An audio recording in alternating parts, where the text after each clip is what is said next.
Kira, I'm saying that you're trying to defend how Mule looks. He doesn't like how he looks right now. He's shaven off his beard, and now he can't cast level 5 or higher spells anymore. And It's true. bullying is a productive force at this time because we're encouraging him towards the appearance that he would like. When you're saying nice things about it, it makes him feel worse. Yeah. She's right. She's right, and you know she is.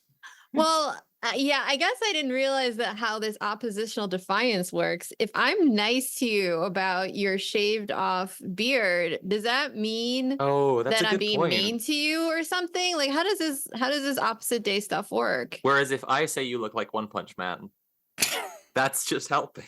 That's simply helping. That's just helping.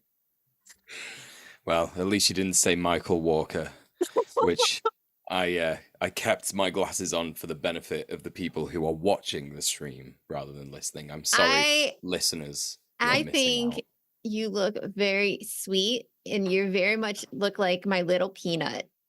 So just, you look like a very precious little mule that I could just put in my pocket.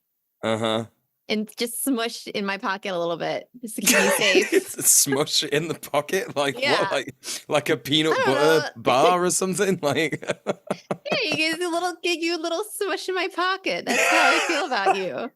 So I think for the sake of the oppositional defiance disorder, chat should tell Mule throughout the episode to keep shaving, and then he'll not do it because he won't want to do what they're saying.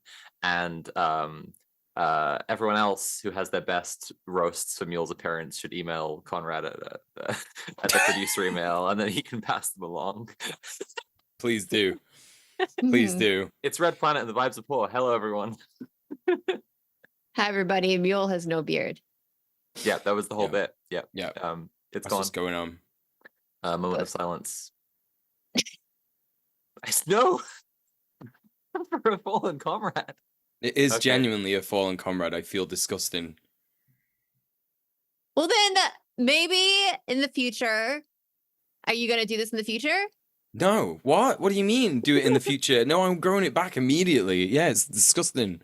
Well, then haven't you had no beard before? Like, haven't you? No, he came out like that. I had no beard for the majority of my life. Yes, that's correct. Well, then he was actually assigned Warlock at birth.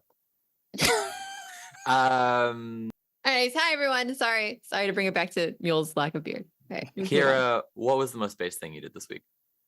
Honestly, I've been kind of not very base lately. Still doing my normie outreach. That's always a fun adventure. You'd be surprised at just how fallen the normie is. Like it can kind of jarring at times to be like, oh wow, this is what happens when you're just like a person.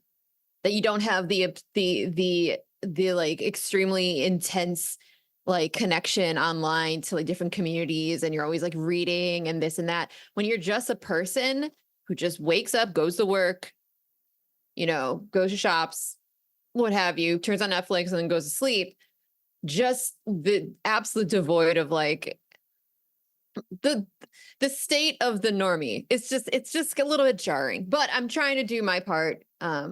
I'm doing my part. How about you? Hope you all are as well. And that's a little bit of the base stuff that I've been doing. But also, I'm in the process of moving. This is not base at all, but I just want to let y'all know that I'm just been like really, really stressed out. Moving sucks. Moving is truly a form of torture. I think they studied it as like there are studies that says moving is one of the most stressful things people can do in life. So full solidarity to that. I'd say making it through that is based on its own. Yeah. Well, thanks. I know that like home ownership is like a pipe dream for people in our age group, but and increasingly becomes so the younger you get. But I would really, really, really like to never have to move again. I would love to have like a home. I just hate just not only paying rent, which is just a horrible experience, as I'm sure everyone listening can attest to, and especially Mule can speak at great lengths about. But I would love to just like have a place that I can just not have to constantly feel like I have to up and leave again, because everything I buy is just like, I can't buy like heavy, nice furniture because that needs to be moved. Have you tried moving heavy, nice furniture? It's horrible. It's so heavy and it's so nice. So you can't like actually move it without it being like a huge ordeal. And so like all my stuff is just like this like crappy Amazon IKEA crap, which fine, but like I would just really like to like not have to constantly condense my whole life into boxes and have everything be this crappy plywood material. And it'd just be nice to stop. But Yeah. I think it's yeah. one of those things that I don't know. It's like when things are going tough, it's yet another one of the infinite compounded horrors of the way we have to live under capitalism, right? Is like if you are having a rough time, it's more likely that you might have to move because you're renting, because everyone's fucking renting. And it's like it's one of the things I've been going through in the last few months, like trying to make sure that I don't lose my place, like don't lose my home I've lived in for 7 years. And it's like, because moving on top of everything fucking else is not going to be like helping right now. No, and it's expensive. When people are like, well, if you can't afford this or you don't want to stay here, just move. It's like, well, do you have a few $1,000s then? Can you just give me that then? Because I require that in order to move. Like, it costs money, actually. Not to mention, like, all the time that you're, like, if you want to put like $1 on each hour of labor, like we're talking, that's also costing money too, because that's time that you could be selling your labor to somebody, et cetera, et cetera. So whatever. So that's currently the hell I'm going through. But I'm also still working on my website, the URL in which I will not announce until it's finally debuted. So everyone get excited. I'm super excited. Write little notes to yourself and post. I'm on the edge of my seat. Yeah, I can tell. Write little notes to yourself and post around your place and be like, here's website coming soon. With the URL ? Question mark. So get ready for that. URL tonight, Queen. URL when? That's right. Many people are asking this question. If you're wondering, I'm working on a recipe website. I'm gonna become a food blogger girl. I'm gonna give it a try. We'll see what happens. But it's basically because whenever I preach about my veganism and get a lot of people, I'm very, very happy to say many people in my community have like become vegan, or at least done more vegans, been more vegan as a result, which makes me so, so happy and so proud. They also like come to me and they're like, okay, so like, what do you eat? I'm like, I don't know. I just find things to eat in life and I just eat them. And every once in a while, like there's like a meal I can point to, but I generally just don't write these things down. And I thought it'd be nice to have like a centralized place that actually people could go to. Yeah. Et That cetera, would be et super cetera. helpful. No, that would be so helpful. I actually like I did some writing that touched on veganism while I was away, and like I kind of talked myself around in a big way on like I should be making more of an effort here. And then I was like, and I've also been trying to do loads more cooking. So if I had good vegan recipes from someone who I know is a very good cook, then I would definitely try them out. Yeah, I'm hyped about that. Well, thank you for your faith in my cooking skills, although you've never eaten a bite of the food that I've cooked. So it means a I've lot to me, watched your Sophie. baking streams. That is true. That is true. Unless they're like made of styrofoam, that is edible cake. So, which of course you're still taking my word on that. But yeah, no, that's all edible. Anyways, Sophie, what's the most base thing you've been up to this past week? This past week, let's see. I did some reading and some writing. I've been reading Half Earth Socialism by Drew Prendergast. Pendergrass? No, it's one or the other. I'm sure someone will look it up for me. It's a very good book. It came out pretty recently. I had it on pre-order and I completely forgot about it. And I've been like powering through it. It's got this really powerful introduction where it talks about like the neoliberals who like their ridiculous proposed plans where they like put shit to dim the atmosphere and like darken the sky, and then kind of ends on the metaphorical note of like the permanent gray skies of neoliberalism. And I was like, oh, this book is bars. And I've been doing some writing. I'm writing something called The Mad and the Mentally Ill, which is about how society pauses and processes the like as it were, like liberal identity like class of the mentally ill versus the Foucauldian social class of the mad. Talks about that a bunch. I did have a couple of frustrating things in the last couple of days. So I went to do some arrestee support, and I was actually asked to leave. Basically, one of the people who'd been arrested was someone who knows people in the community I've been ostracized from. But like straightforwardly, I want to talk about this on the show, because like straightforwardly, if you have beef with someone and you're there for arrestee support and you have beef with, like, you know, one of the arrestees would like not be happy to see you, like, you should obviously leave. Like, that's just, you are there to support the arrestee, you know, and then if you would not be doing that, you shouldn't. So I feel, you know, fine about that on the face of it. The next day, though, I was trying to go to an event to support a friend who was giving a speech on behalf of the Dyke Project, and was asked to leave that as well. And like, I had a quite frustrating conversation with the organizers there, because like, I've been ostracized from a community and people have said a bunch of shit about me, and like, there hasn't been any process, but the organizers had been told there was a process, but then also asked for me to be excluded from the event. And it was just like, hey, what's the plan for when this exact thing happens? Do we have anything in place here? You know, communities really need these structures. So that was a frustrating time, but had a good week overall. I've started actually a little project with some of my neighbors that I hopefully, it's not the most base thing in the world. It's just like some kind of crafty kind of project stuff to improve our environment, like our local environment a little bit. But I'll update you about it as it progresses. I'm kind of hyped about it. I've been making friends with my neighbors, and like, yeah. So anyway, Mule, how's your week been? What's the most base thing you did? Well, the most base thing that I've done this week, it was really cool actually. So just to kind of like, I guess, anonymize this, I was helping some people work out the best way to defend an area from being sort of like attacked by bailiffs, cops, high court bailiffs, this kind of thing. And yeah, it was a really awesome just workshop. Like, it's the first like kind of workshop that I've ever done, really. I don't think I've ever done a workshop before where I've like sort of given people some information, asked them to go away and go into groups and you know, figure out some stuff on their own, and then come back and then share everything with the group and stuff like that. But it was pretty simple. It was pretty straightforward to do that. And I really enjoyed the process of getting the answers out of this group of people. It was a really diverse group of people, just like everyone from like older cisgender white men to like younger racialized trans students, and you know, just everything in between. It's just like very cool to see everybody sort of like getting on in the same room and just like being a community, coming together for like a similar cause, and just getting all of the answers out of them from like various different people in the room, just kind of showing just how beneficial it is to have so many different people with so many different I guess levels of experience. really important actually for something like that.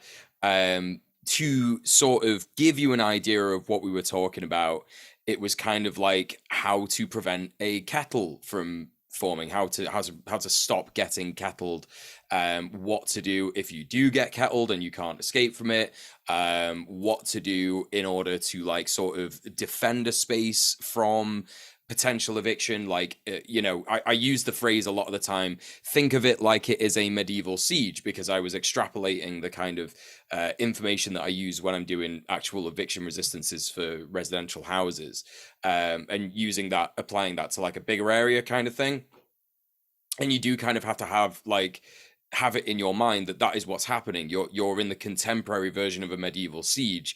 You know, the evil Uruk-hai army that are coming to fucking kill you are the cops, you know, and there is actually a genuine chance that you might fucking die, actually. So, you know, it's not even an overstatement, really. Definitely depending on where you are. But yeah, you know, sort of like getting people to think just like very simply in terms of like, okay, this is the area in which we want to defend, and there is an entrance here. Okay, there's another entrance here. How many people do we need to monitor those entrances? What do we do if both entrances are attacked by the cops or bailiffs or whatever? And just kind of how to various different tactics, like sort of how to sort of hold a line and different ways of holding lines, like linking arms, holding onto your comrades' backs, kind of stuff, and like the different ways in which that can, prevent you from either being pulled or pushed and separated and arrested and all that kind of stuff. Yeah, just like a very, very decent workshop that went really well and got people to like think very importantly about strategy and that kind of stuff.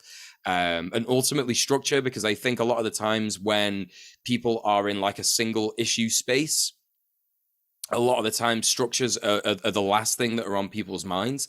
And I think that that's really bad, just because I just think that you need structure, even if you're just doing like a single issue sort of grassroots campaign that's kind of, what would I say? It sprang into being because of various different factors that have happened recently, kind of thing. No, that was really, really good. That seemed to be the most based thing that I did this week, I think, entirely. Because the least based thing I did was shave my beard off. It was just what a time. What a time. We're all agreed on what the least based thing you did this week was. Surrender your warlock powers to the Clippers. I that sounds really cool though, that training. Like, I think that it reminded me a little of when we were talking to Jay and Issa from the ZAD, and they were talking about like when artists try and use their skills to help political spaces, and like usually they just put on a show. And it's like one of the things they highlight is like if you're a choreographer, you could be using skills as a choreographer to like coordinate people physically to fight the cops. And it sounds a little bit far-fetched, but they're like literally speaking from experience, because like Jay's used their like clown powers to defeat the police many times. Yeah, that's what it is. I think like this is something that we really have to, and also I've been going to this Rosa Luxemburg Foundation funded organizing for power training as well, and there's a lot of stuff in there about how you can identify organic leaders within a group of people, whether it's at your workplace, whether it's in your neighborhood, in your building where you live, or just in like a community space that you are or like just meeting in like a third space or whatever. And when you identify those leaders, and it's not just about identifying leaders, it's also about identifying activists, like, to sort of like build up the membership for a particular cause or whatever you're going to do. When you've got those activists as well all together, the best thing that you can do is hold a session where everybody comes together and goes, okay, this is what I can bring to the union. This is what I can bring to the anti-raids group. This is what I can bring to the et cetera, like, whatever skills you have and however far-fetched you may think they are. Like, for example, like, my degree at uni was in creative music technology. So literally making music. But the things that I learned, the modules that I learned while I was studying for that course are things like audio technician, like, how to sort of like run a studio, how to do broadcasts, all that kind of stuff. And you can just use that to do propaganda. You can use that to do comms, all this kind of stuff. So whatever skill you have, however little you might think it is applicable to any particular group that you're in, I guarantee all organizations should be able to at least, use most skills that most people know, right? Because when you think about capitalism, it's a collective of top-down organizations, essentially, right? And that's the power we're trying to build against. So it just kind of makes sense that we would have the better, most based version of that, which is when it's democratic and horizontal. Yeah, absolutely. When you say about like anti-raids stuff, like someone I know was involved with the Peckham raid resistance a couple of years ago, where they ran the Home Office out, and she brought like some of her experience from mosh pits there, like how to like again, like physical organizing, the like, putting people together. I think she was talking to me about like lines of people and like putting your hands on each other's backs in that sort of like brickwork kind of structure. And like, yeah, it's like Your skills are useful. Capitalism uses your skills to make money all the time. We can use your skills to get rid of the capitalists. Hell yeah. I just realized that your face reminds me of like a sheep that's been shorn. I think that's finally I understand what my brain's trying to figure out. And as a vegan who is firmly against the wool industry, I support you. Thanks, Kira. Did you do anything with the? Are you gonna make a hat? Are you gonna? I took a picture of it. I took a picture of it actually because it wasn't just the facial hair. It was also the entire hair of my body. And you could have made Tom a friend. Well, it was about half the size of my cat. Like how much hair came off. I could have probably made a wig out of it and put it on my head. There was that much of it. So yeah, I do have a picture, and if you want to see it, consider becoming a patron and join the Red Planet Discord, because I will put a picture of that in there. But anyway, as that is the end of it. No to tell us. Oh yes. That you've done. You could email based@redplanetshow.com, include your name and pronouns if you're cool with that, and we may shout it out in a later episode. Like right now in this segment here, we would be saying what you did and how cool you are. Imagine that. And now you know why I was saying no, because you're reading the first news story. Yeah. And so now I've jumped in to be like, just to break it up a little bit. You've taken the ball off me, yeah. I've taken the ball. Here's the ball. Everyone, it's the news segment. Who's reading the first bit of news? Sophie, it's you. What is it? Thank you for this wonderful news ball. I'm going to shake it now and see what comes up. And it says riots in New Caledonia. Kira hates this bit. Riots in New Caledonia after France passes electoral reform aimed at diluting indigenous vote. So France has declared a state of emergency in New Caledonia as rioters respond to a bill making its way through Parliament in Paris, which would grant French residents who have lived on the island for more than 10 years the right to participate in provincial elections. More than 2,000 police have been sent to quell the violence. Additionally, TikTok has been banned. Ain't that something? Isn't that interesting, everyone? TikTok has been banned like that when there's civil unrest. At least 4 people have been killed in the riots, including 3 indigenous Kanak and a police official. Officials claim the new law is necessary to make elections democratic. Wow. But many Kanak believe this is merely another attempt to maintain French control of the island and its rich nickel deposits. Though the French government could rush the bill through Parliament, they have expressed a willingness to negotiate, inviting pro- and anti-independence groups to talks in Paris, which could result in a suspension of the bill. Well, solidarity to the Kanak people, and fuck the French state forever in hell. Yeah, it's so clear the move to ban TikTok is so that they can commit human rights abuses. Like they've quite clearly seen the way in which the TikTok has been, I guess, instrumental in the vast cultural awareness now of the Palestinian struggle, and any kind of way for people who are oppressed and struggling to be able to get that news out to other people. They're just like, no, sorry, you're not having any of that. Time for some bullshit, basically. Yeah, pretty much. And now I'm just gonna pick the news ball back up and pass it over here to Mule. Mule, what's the news ball telling you? Newsball's telling me about costume performers at Disney World who have voted to unionize Disneyland. Sorry, I'm being told by our American co-host and producer, our also American producer, that Disneyland and Disney World are different. I didn't know this. I think that's a bit of a joke, actually. But anyway, it is real. I'm speaking up for all the Disney adults that are fans of the show. I see you and I hear you. I corrected Mule. A huge part of our audience are Disney adults, actually, who engage in direct action against people who tell them not to love Disney with everything that they are. This is true, actually. We're always appealing to those kinds of people. Costume performers at Disneyland vote to unionize. And I actually really enjoyed this news story because I learned a bunch of stuff, and I know it sounds completely bizarre. Mule, what are you thinking? Why don't you use your brain? But yeah, there are costume performers who wear very heavy, hot, horrible costumes in very hot, horrible weather in all times of the year in Disneyland and Disney World. So anyway, this weekend, workers who perform as characters at Disneyland in California voted overwhelmingly to join the Actors Equity Association with 79% of the vote. This is an incredible victory, and we appreciate all the support over the past several weeks. We're excited about the next phase, said Actors Equity Association President Kate Schindel in a statement. These cast members are both pro-union and pro-Disney, and they're looking forward to meeting with their employer across the bargaining table in a good faith effort to make both the work experience and the guest experience better. As I just said a minute ago, the workers regularly don full-body costumes of well-known animated Disney characters. They also portray so-called look-alike characters such as the Disney princesses, in which the actors' faces are exposed while performing.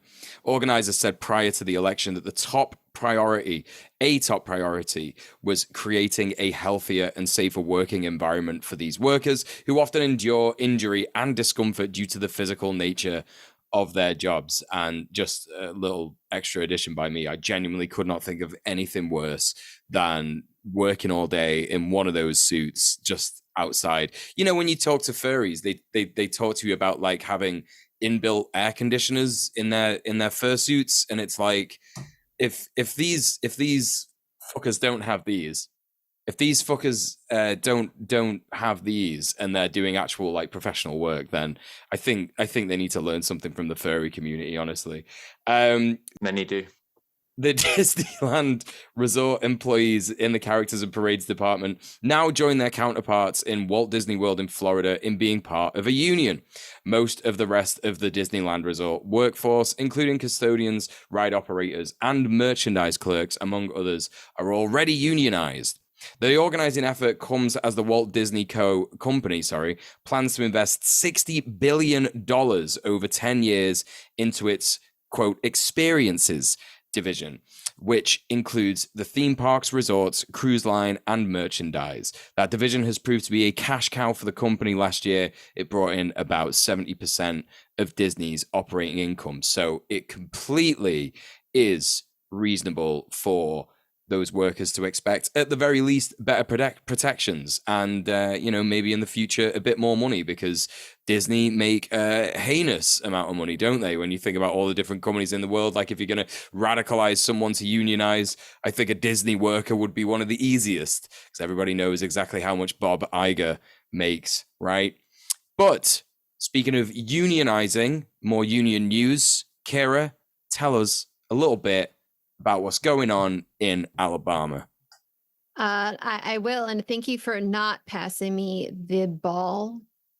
Did you want the ball? No, Sorry. no. I'm in the middle. I can pass myself. it over for you. Okay, yeah, here you go, Sophie. Okay, right. I'll just. There you I go. got it. There's I'll the pass ball. it.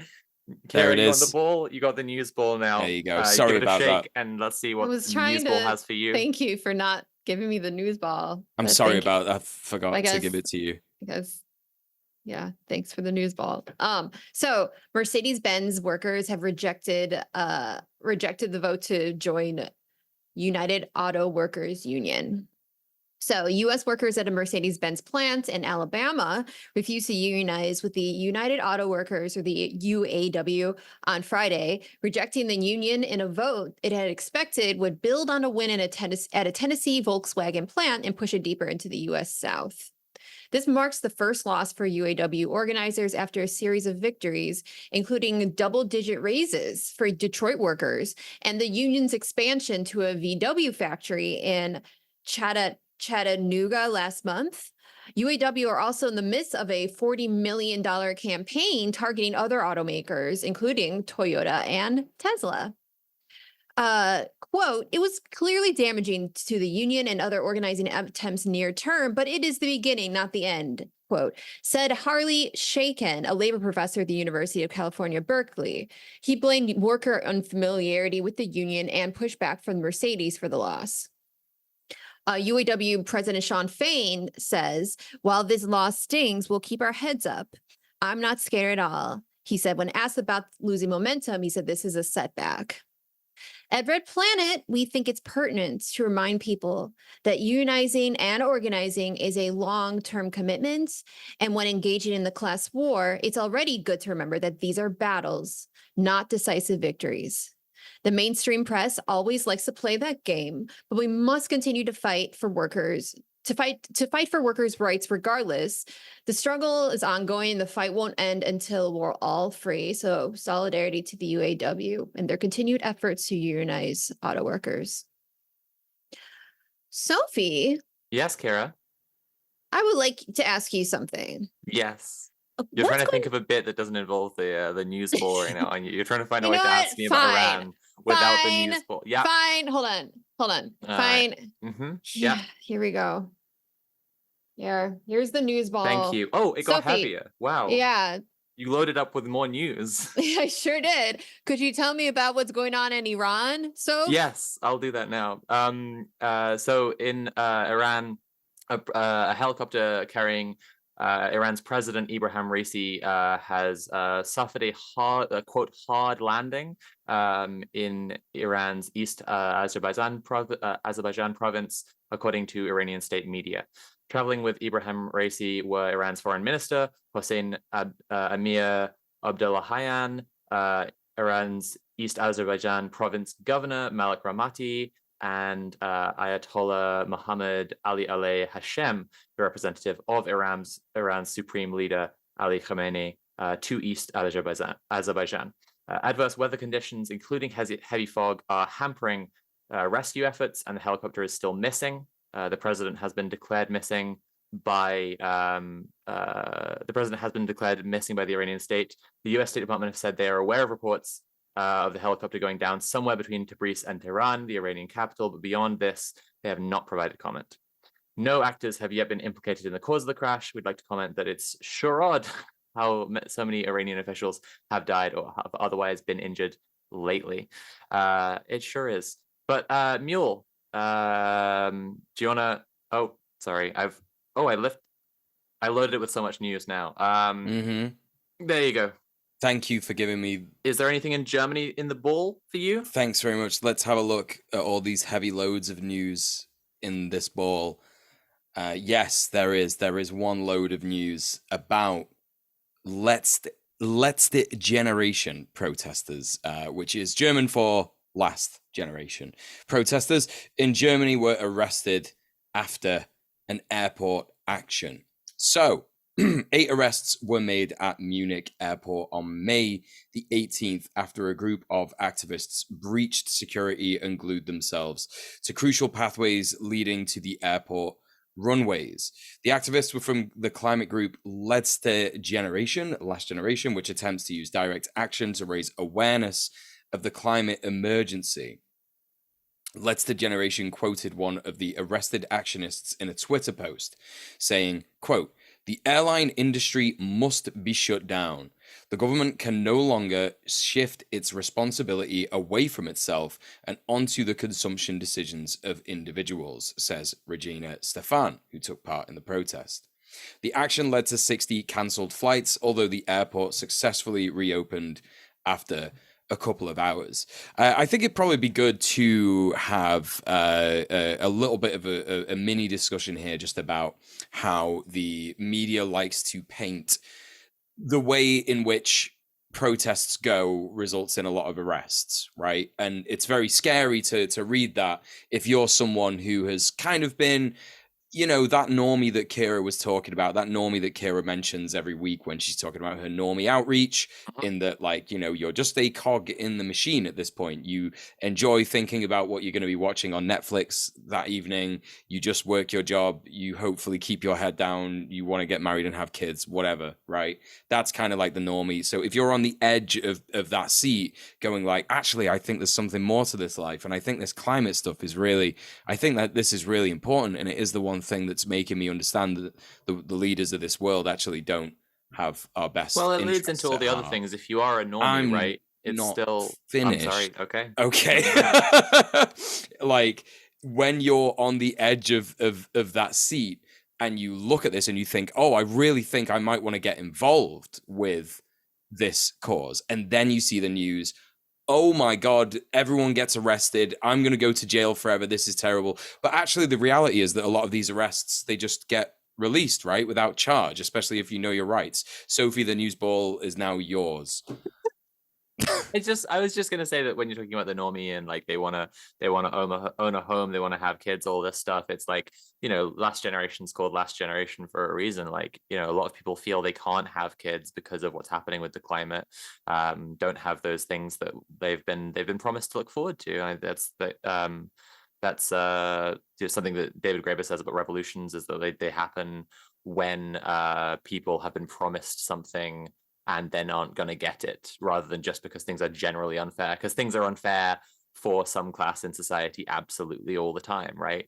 And like, so I think that is driving that unfairness. But yes, like when the media just reports on a bunch of people were arrested, I feel like, did you see the stories that were about they were just referring to her like Just Stop Oil doctor, as if she was like, her being a doctor was only through Just Stop Oil or whatever. But it was like a doctor who did an action with Just Stop Oil, and the court, I think, did decide in the end to suspend her medical license. And it's like, that was all the reporting, right? It's like just showing. I guess there, you can say there was a couple of sides to it, because like there is public outrage at them doing this. Like they're reporting it, and then people are outraged that there's been a decision made to take away someone's medical license because they were standing up to try to save the lives of everyone on the planet. Like that's actually something a doctor should do, probably. It's in the Hippocratic Oath, actually. Like, yeah, I will do no harm to literally anyone ever. Yeah. I just I don't know. But like, there are two sides of it. Like, there was a public outrage. At the same time, it's also like, that's where you stop hearing about it. What happens to that doctor afterwards? Don't know, right? And like you say, like in a lot of cases, people are let off. In the UK, at least, because there are juries. I think in the German judicial system, they don't actually have juries. Is that right? I didn't know that. So. Yeah, so maybe that's not true for these unfortunate comrades. But well, I don't know. I mean, but that's exactly the thing. That was exactly your point. We don't know. Like, we don't know what ends up happening to people, and it is like disheartening when like. But I mean, I'd put it to you, like, what's the alternative reporting to do there? I mean, like the alternative reporting we do is interviewing people from these orgs, and then get them to speak to this stuff and inform people more, I suppose. But like, do you think there's more that the mainstream media could be doing differently when they're reporting this way? Yeah, I think the mainstream media could be dissolving itself, just like ending itself, like not existing anymore. I think those would be really like pertinent actions that the mainstream media could do to become better. And we should all actually absorb what happens around us with the clarity of enjoying this existence without fear for being homeless, discriminated against, lack of medical care and all that stuff. But I digress. You're saying it's not a thing you're necessarily encouraging, but you're just making the observation that if Rupert Murdoch walked into the sea with lots of rocks in his pockets, journalism as a whole would improve. I think that's factual. I think that's a factual statement, and I think that he shouldn't do that, and no one should encourage him to do that, because that would be really mean, actually. And it's Kira, do you have a take on? Do you think journalism would improve a lot or an enormous amount if Rupert Murdoch walked into the sea with rocks in his pockets? I was just thinking, if you walk into the sea with rocks in your pockets, wouldn't you drown? Oh, that was yes. That was implied, I think, by that. It depends how heavy the rocks are, though, actually, because, if you're going in there with, what is it, igneous rocks, they're quite light, aren't they? Yeah. If you went into the sea with pockets full of pumice, and then he just floated for a while until the orcas came for him. See, I can get I can get on board with that, because I don't want anyone to drown. But so maybe some igneous rocks would be better than other rocks. Sure. But they also, I think, absorb liquid, so that might make them heavier in the process. I don't so they're think deceptively light. I think I am in agreement with Kira on this. I think journalism would probably, again, I'm not endorsing anything happening. I'm just trying to analyze like the state of journalism and what would happen were this to happen. But I think that if Rupert Murdoch walked into the sea with heavy rocks, dense compacted rocks that would weigh him down, journalism would improve a tremendous amount. But if he walked into the sea with lots of pumice in his pockets and floated out to sea and then was ripped apart by orcas instead, then journalism would never stop being good forever. Yeah. Yeah. Possibly. I mean, if we're going to talk about the density of rocks, we might as well talk about the possibility of him coming into contact with a dying star or something like that that's really quite dense. I So don't if want any stars gravity- to die. Yeah. Well, so if maybe we got the SpaceX program to be dedicated entirely to the ruling class taking a trip to a dying star. It might be good for them to investigate what's going on with like a red dwarf or a supernova or something. Just see what happens if you get close to it. I don't know. That could be good for science, probably. Okay. But do we actually? Do you actually? What the fuck was the question? Going back to what we were talking about. Reporting on protesters, and you're highlighting the end point of they get arrested as they're just like gone, right? Like when I've been talking about arrestee support recently, right? And that I think is one way that we directly combat this is like we highlight arrestee support as being a thing that exists.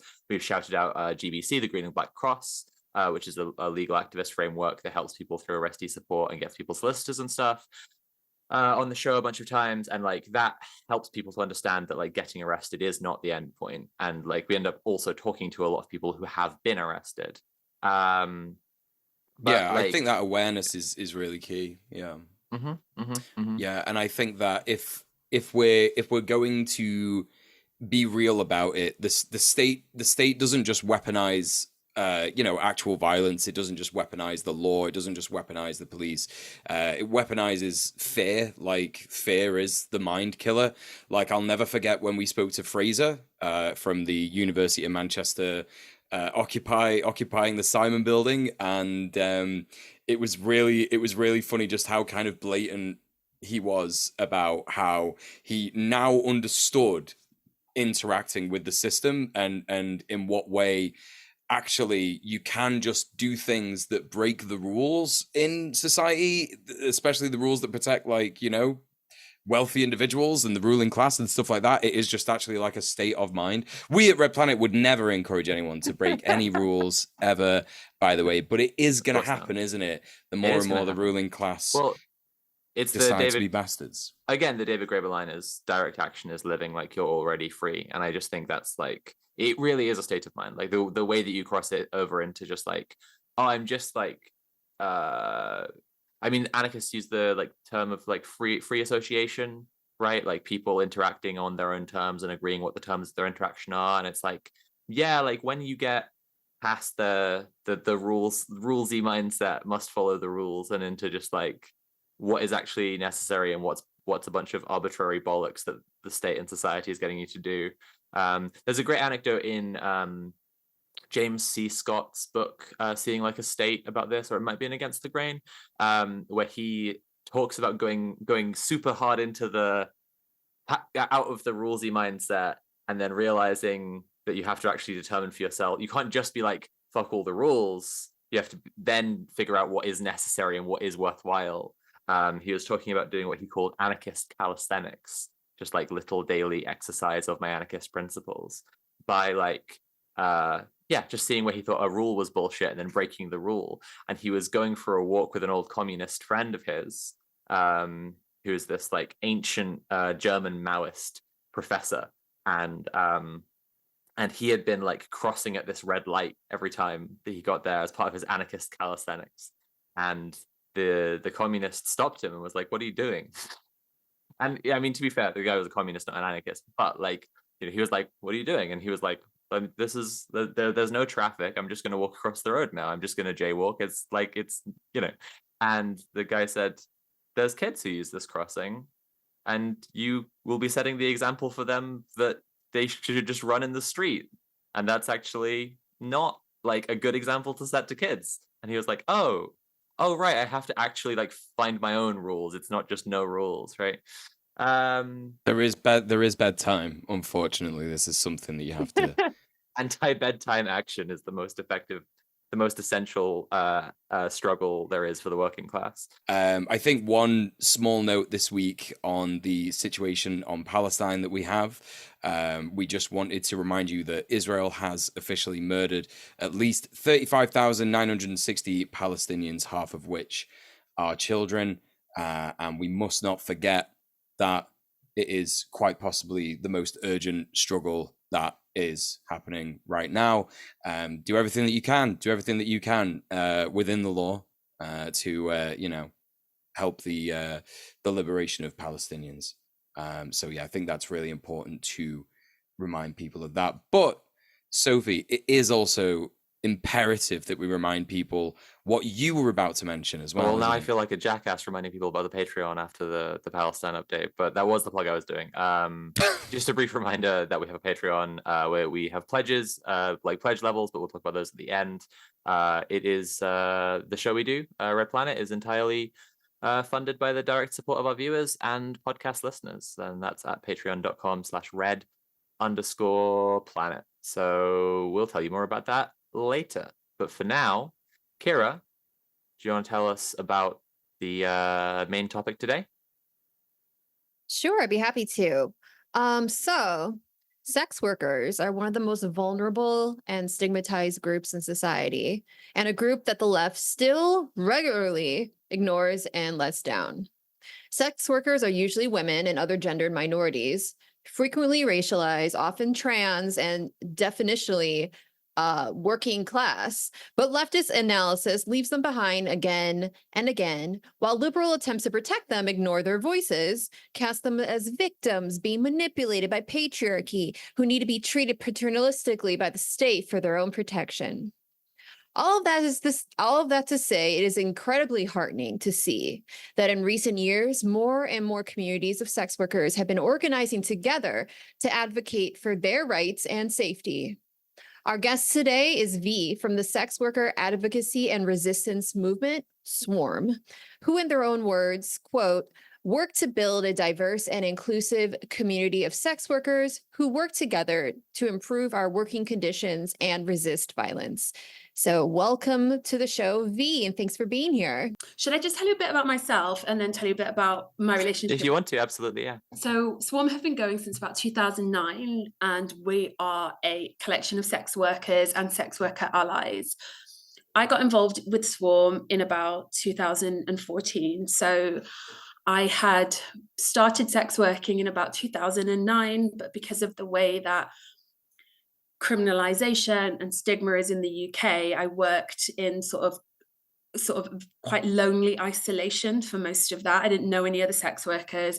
I didn't really have any other friends that were sex workers. All the other sex workers I knew were people that I'd worked with. So there was a certain level of like monetary competition between us. So I couldn't say we were friends. And then I heard through a friend of a friend about a SWRM meeting that was happening in 2014, and I went, and I didn't even understand sex work as like a political movement when I first went. So I started sex work in 2009. I was about 19, 20, and then I went in 2014, so I would have been like mid-20s, and I had never heard of words like decriminalization.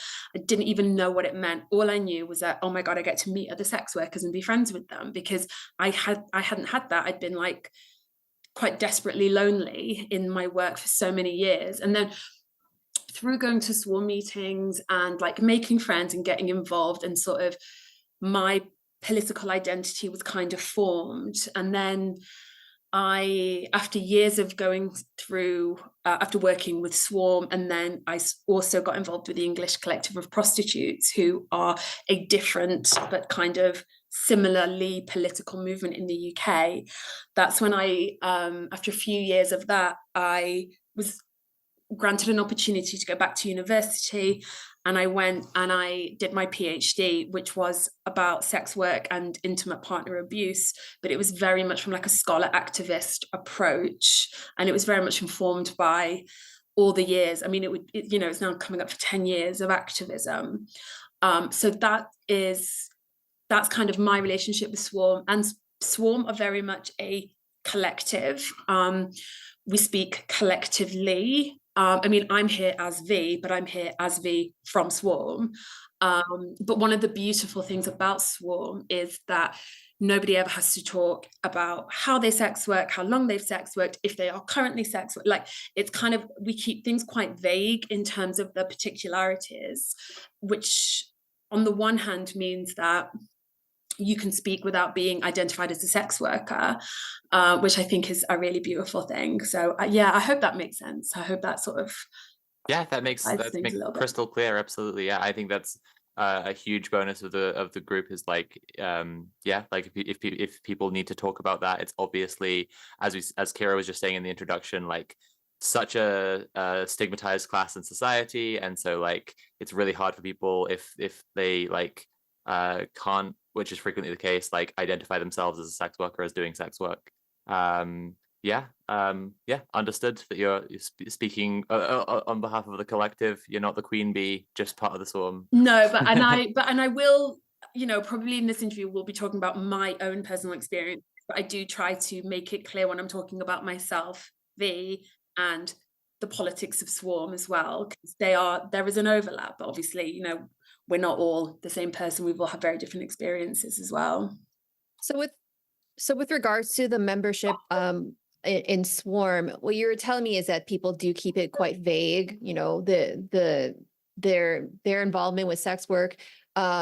Can you then speak to like the types of sex workers that are in Swarm? Is it, I know that because it's vague, it might be difficult to answer that question, but in your perspective, is it mainly full service workers, or is it, are there online workers, or what kind of involvement we're talking? So within Swarm, I think one of the other difficult things to speak about, like quantifying, is Swarm is quite disparate. Like, I've been going to meetings for 10 years, and sometimes I'll go like 8 months and not go to a meeting, and then go and I don't recognize anybody. So like it is quite disparate, because people have, as well as sex working, most people have other jobs as well as sex working. Like, we're all and we don't get paid to be in Swarm as well. So like we're all quite busy. So in terms of like quantifying who's there, it can be quite difficult. But I think it's fair to say that the majority of people involved in Swarm are full service sex workers. We have sex for money, for food, for drugs, for somewhere to sleep. Like,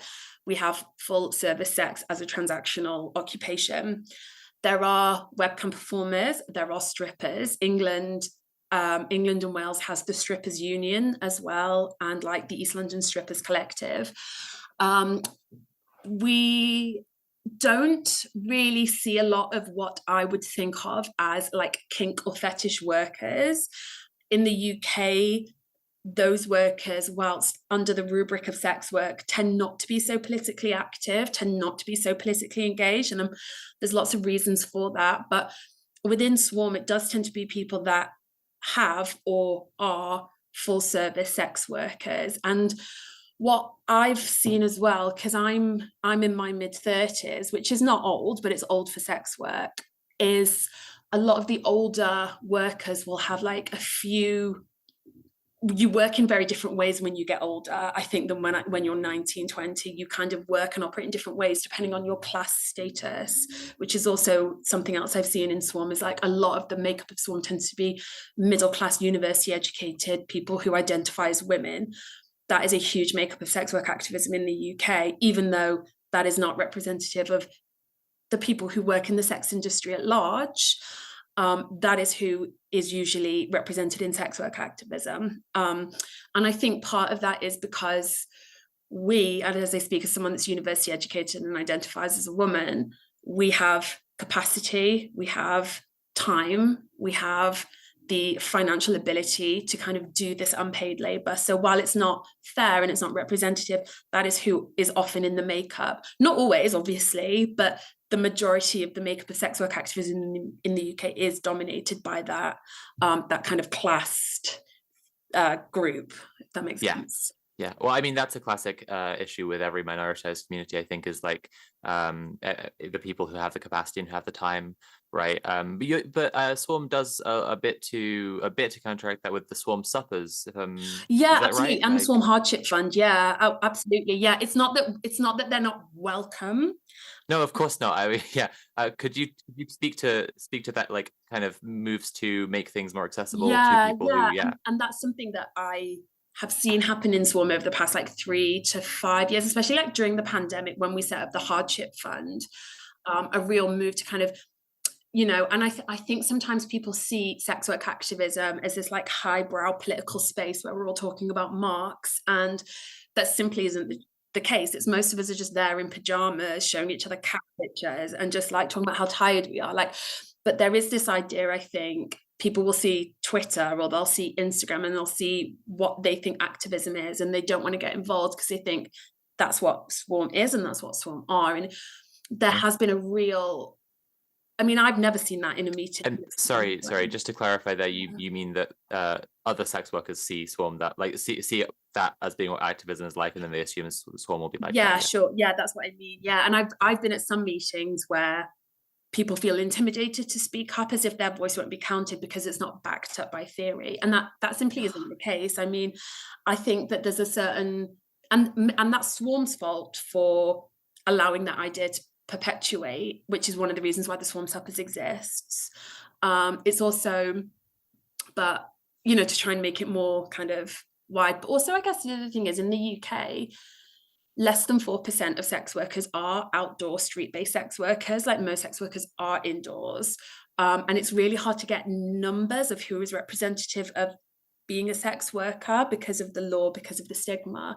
So I suppose in a way, I've done a lot of work in terms of like gendered violence. It's hard to represent anything other than the group that shows up, because how else will you know what the needs are, and how else will you know kind of what is the work that needs to be put out there, if that makes sense. Yeah, 100%. So could you tell us what the just a kind of flat description for the suppers and the hardship fund, like what those are, what is done, like what, I don't know, how does the Swarm supper go? How does it work? So I've never been to a Swarm supper. So my work in Swarm is, I don't live in London, and I work a lot as well. So I've never gone to a Swarm supper, and I've never been part of their organising. That's organised by somebody called Polly, who, because I think in Swarm, because there's so many of us, we all tend to kind of do our own sort of like thing as well. So, but the Hardship Fund, I can speak more about that. I was not directly involved in that, but I was on the board at Swarm when that was set up. And during COVID, if you were a self-employed worker in the UK, you could apply for government-based furlough.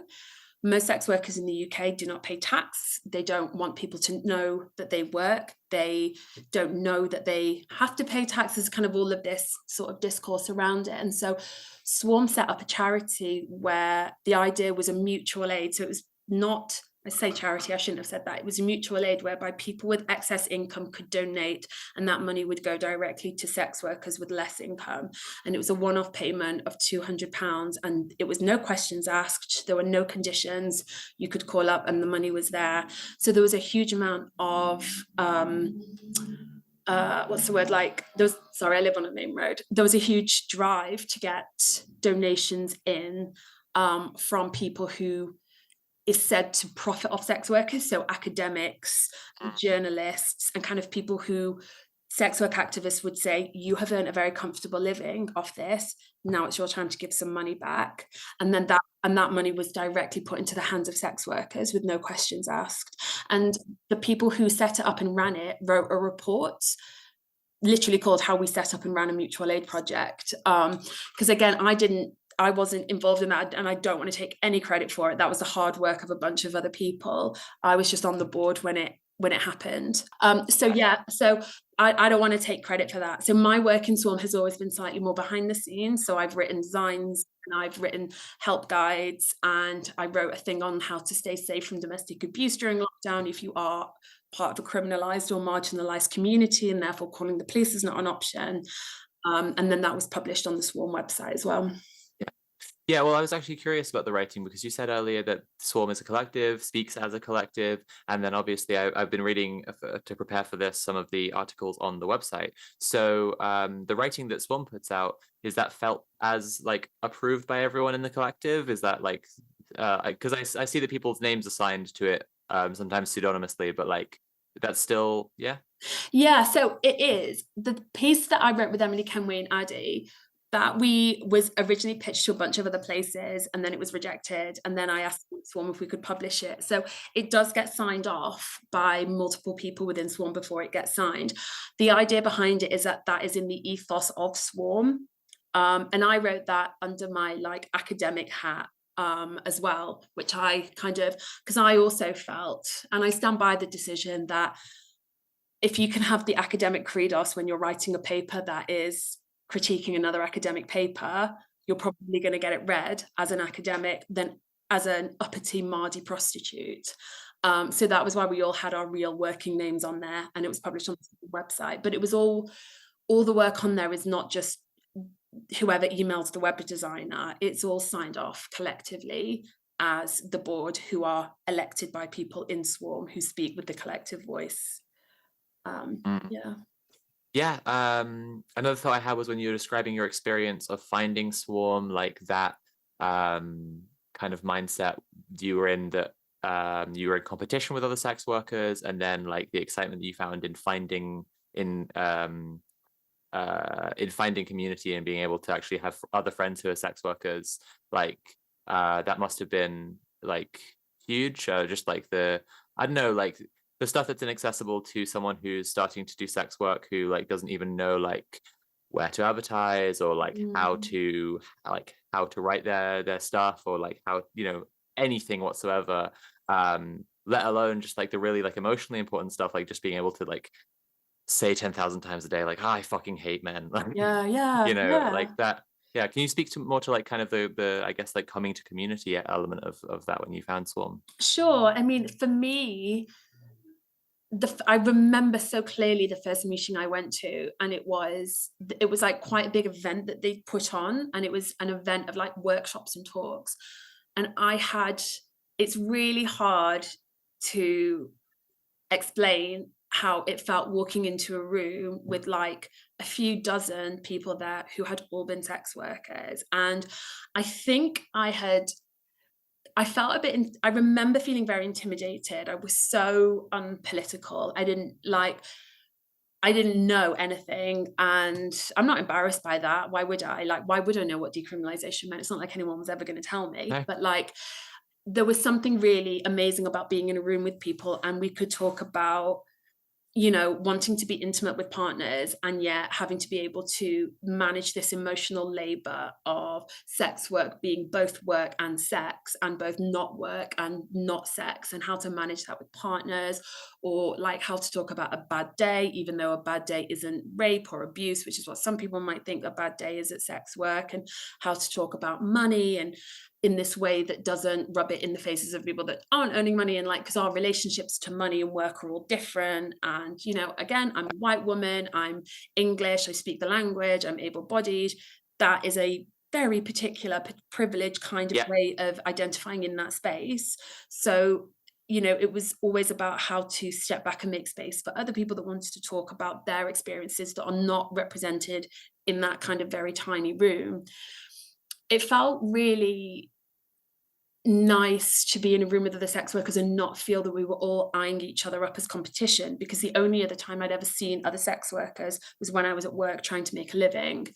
And so when I would go to work at the brothel, or I would go to work at the strip club, I had to deal with other women stealing each other's shoes, breaking their makeup, stealing their money, planting drugs on them and telling management. Like, there was all of this that was happening. And yet you were all supposed to have this facade of friendship because you had fucking no one else. So it felt really nice to be in this room with other sex workers and not talk about money, and not be in competition with them, and them not being a manager or a house mom or something like that. It just felt really, and I still don't take it for granted. Like, one of my best friends, actually two of my best friends at the minute, I know through Swarm, and it's just like, it's amazing talking to them now, 10 years on, about work and about politics and how much it's all changed since we first got involved. So yeah, it was really amazing. And I see myself as an activist, or like a scholar activist, more than I see myself as just a straight academic. Yeah, which is why, you know, even after the last time I took money for having sex with someone, I still think of myself as a sex worker, because I think of that as being my political identity rather than Sure. just my job, if that makes sense. Yeah, that makes complete sense. Yeah. No, that was I think especially talking about sorry, I thought that was lovely to hear about, and I just what was the question I wanted to ask? You were saying about not talking about money in that space, or being able to talk about it in a way that was not like rubbing it in the faces of people who are not getting as many clients, right? Like, because that's something that can be like an obvious struggle, right? Where if someone is doing survival sex work, right, and they are literally dependent on like finding clients for keeping housing, for example, and then they're trying to be friends or comrades, right, with someone else who is doing quite well, that could make an obvious like problem between them. So has that ever been an organizing struggle, or like do you think that there's a good culture that makes it possible to kind of move past tensions like that? I think I would be lying if I said it wasn't something that comes up, Sure. because it does. It doesn't come up in the space of activism, because I think that, you know, in my prison abolition organizing, there is always an unspoken rule, or even like sometimes an explicitly stated rule, which is, we don't care what your experiences is of the criminal justice system. That does not make you any more worthy of being here or not being here. So we do not speak about that here. And it's kind of like, so it doesn't matter. And I think in sex work activism, in those activism spaces, it's so not relevant to the greater goal that it tends to not be spoken about. I think that on an interpersonal level, you know, over coffee, over drinks, these questions get brought up, these comments get brought up, these issues get brought up. In an activism space, I think it's fair to say that there is a concerted effort to not talk about work on the, do you know what I mean? I Talk see, about I see, money, yeah. stuff like that. And I think there's also this unspoken, the thing that I see as being quite particular to English or British sex work organizing is that there is no sex worker organizing under your working name. That is seen as an absolute no-no, because the way that you have to market yourself publicly as a sex worker to paying clients is someone for whom the money is incidental, and it's not incidental. That is why you're sex working, and that's why you're fighting for rights. And I've always found that quite suspicious when I see people, and it's not just like, I know that I say in England we don't do this, but anyone, when I see them engaging in sex work discourse or talking about sex worker rights under their working name, because you cannot cater to the needs of the client and cater to the needs of the collective together. They are simply incompatible.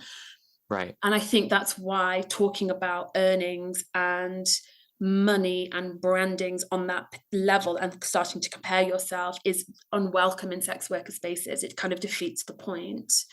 I don't know if I could say it's a tension, but they're conversations that are had. Of course they are. I mean, if you do sex work to earn money, you are going to be looking at other people that are earning more money and wondering how you can get some of that. I think that, you know, I would be lying if I said we're not, which is also why I would say that sex work activism kind of goes hand in hand with like an anti-capitalist agenda, because the idea is like sex is work and work is shit and we shouldn't have to do it regardless of our conditions. And so we're not fighting for sex work decriminalization so we can all sex work and all earn loads of money. We're doing it because the greater goal is to not have to sex work and to have our economic needs met without having to engage in sex work. And I think that's why those two are so kind of compatible, which is also, I think, one of the reasons why the tension tends not to be there in the British spaces, because it comes from quite this socialist workers perspective. I think that, I mean, that meshes well with something I was going to ask about, which is on the About Swarm page on the site.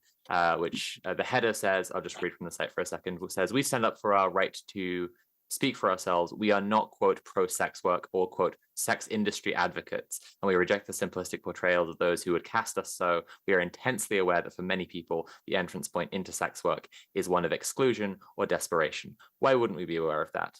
We are those people. But we assert that no one can label us victims and use our experiences to silence us because we're resourceful, resilient, and the experts on our own lives. I thought it was very well written. So well written. Yeah, I love it. I really love the whole site, honestly. I've been like reading a lot of it today. Oh, do you know what? That's good because we just got a new website. So, and I think it only went live like 3 weeks ago. So yeah, it's like amazing that it's all on there. Yeah. But yeah, just like, yeah, the stance that, you know, Swarm is not like yeah, you're not sex industry advocates. No, and I think yeah, like exactly. I have yeah, do you know, like, and that is something that I see. So one of the things, and this is me speaking as me, V, having done all this work with Swarm collectively, is it's really optimistic to want to build this amazing global sex worker rights movement. But because the economic situation in every country is so different and the economic identity is so different, it can be quite hard to find like mutual goals. And I was at an event in America recently, and I was talking to all these American sex workers, and so many of them, not all of them, but so many of them were considered like sex work as like they were sex activists through doing sex work, like they were advocating for good sex by doing sex. That's the exact same face I pulled. Yeah. And like they found it very strange that I was saying, actually, I fucking hate sex work. I think it's horrible. And actually in my utopia, it wouldn't exist. Like they found that actually quite awful of me to say. Yeah. And it created that was tension because I wasn't backing down and they weren't backing down. And I think it's because in the UK, the sex worker rights movement has been built on the backs of like socialist feminism. That's where the English Collective of Prostitutes came from. You know, they're all hardcore Marxists.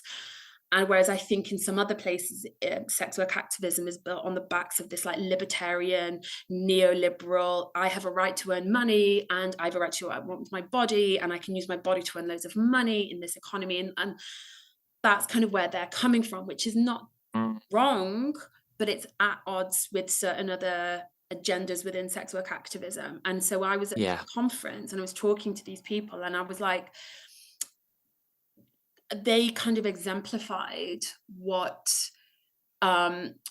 Juno Mack and Molly Smith write about in the book Revolting Prostitutes, the character of the erotic professional, the character of someone who loves sex so much that that's why they sex work and that's why they want it to be decriminalized, and for whom money is just this added bonus. And that's kind of where they were coming from. And what was so startling was like some of the women I spoke to had read that book and they didn't see the erotic professional as a figure that was being critiqued. That is how they saw themselves politically.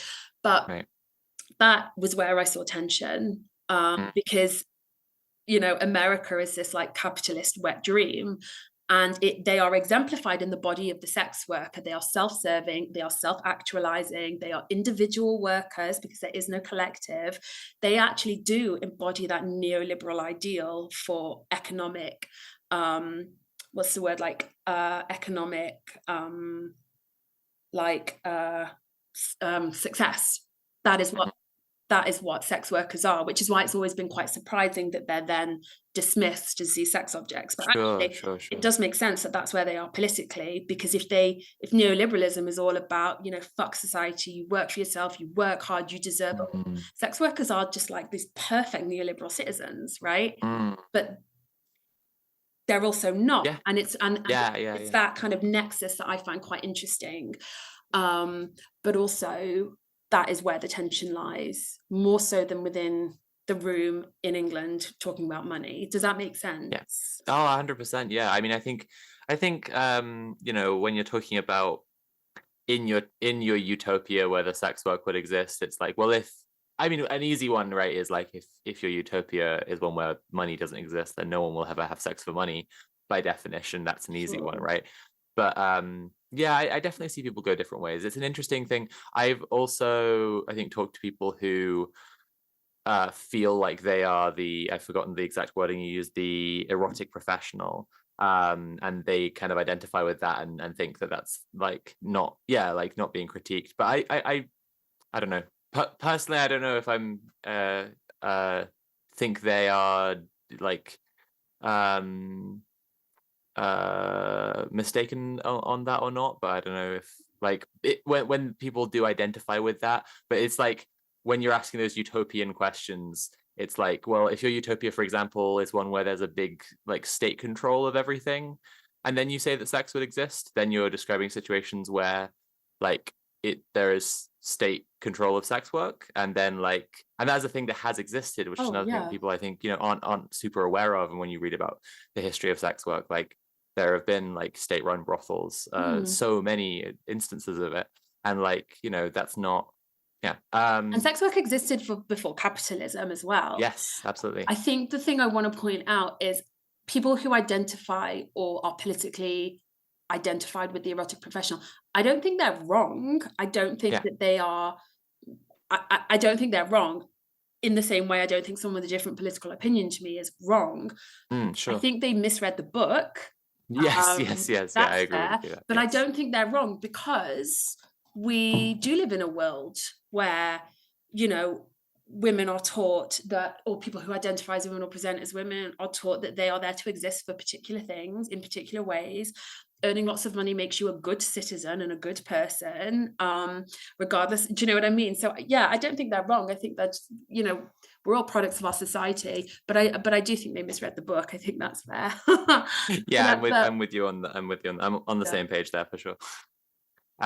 So this is actually a little off track from the questions I had planned, but I got really curious about something you said earlier, which was about the non-politicization of kink professionals. Sure. And so just then you were talking about people not doing any sex work activism under their working name. Yeah. I was wondering if that was one of the reasons, but you said there were multiple reasons.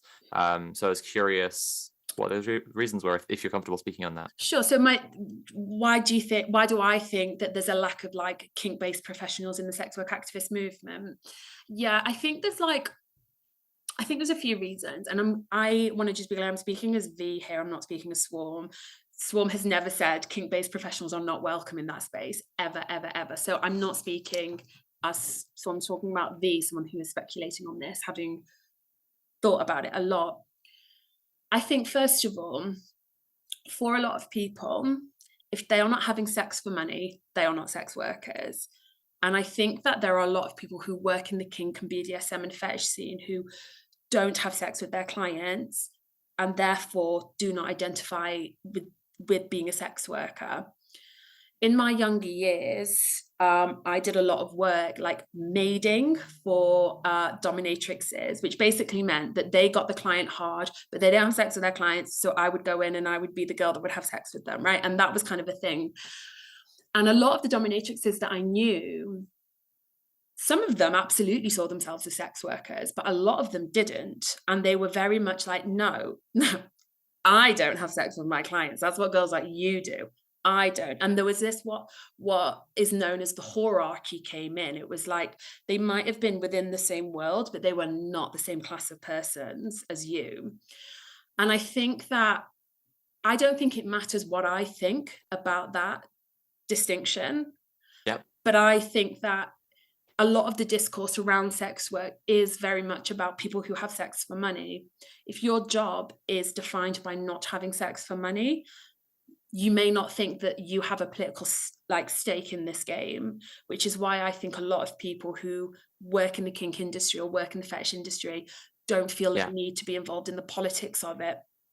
Also, their jobs are not criminalized in the same way, to the same extent. There's a social stigma around it, but not to the same extent. And so I just don't think their political goals are necessarily the same, in much the same way that there are lots of online sex workers within the sex worker movement, but a lot of people I know who do online sex work outside of activism don't see themselves as sex workers because they're not having sex for money. So I think to them, they're like, well, why would I be involved in sex work activism? It doesn't affect me. My job's not illegal. So And that's kind of something I do think about quite a lot. I do know some DOMs within Swarm and within like ECP and stuff, DOMs and dominatrixes, and they're great. Like they do have really good politics, but I think that it's, in my experience, more people don't get involved in sex worker activism than do, partly because of how they identify and partly because there's a huge amount of like hierarchy, and a lot of them just don't really want to be classed in the same boat as the rest of us. Yeah. So, I mean, would you take a kind of solidarity argument that similarly to like, you look at the RMT, big up the RMT, and like, you know, the train drivers and the train cleaners are in the same union, and they might have like caucuses within that union to talk about their specific needs, but they're in the same union to make the same union stronger. Yeah. Would you take that kind of argument and you would say, you know, that that the sex worker movement should be as broad as possible and including online sex workers and kink professionals and full service sex workers and maybe even more people, just to make it stronger? Or would you say there are some points where there should be a limit? I mean, I think that there is, together we are stronger. I can't see an argument for having very boundaried set lines on not just what sex work is, but therefore what sex is, because that's basically what you're doing. You're saying like, if you do that and that for money, that's not sex work. You're kind of saying, well, that's not what sex is either. And actually, Swarm and lots of activists are queer inclusive. We, you know, the sex industry encompasses all kinds of genders and sexualities and sexual expressions. I don't think it's wise or safe or politically advantageous to draw a line and say, actually, that's not sex, but this is, and therefore you're not a sex worker and we are.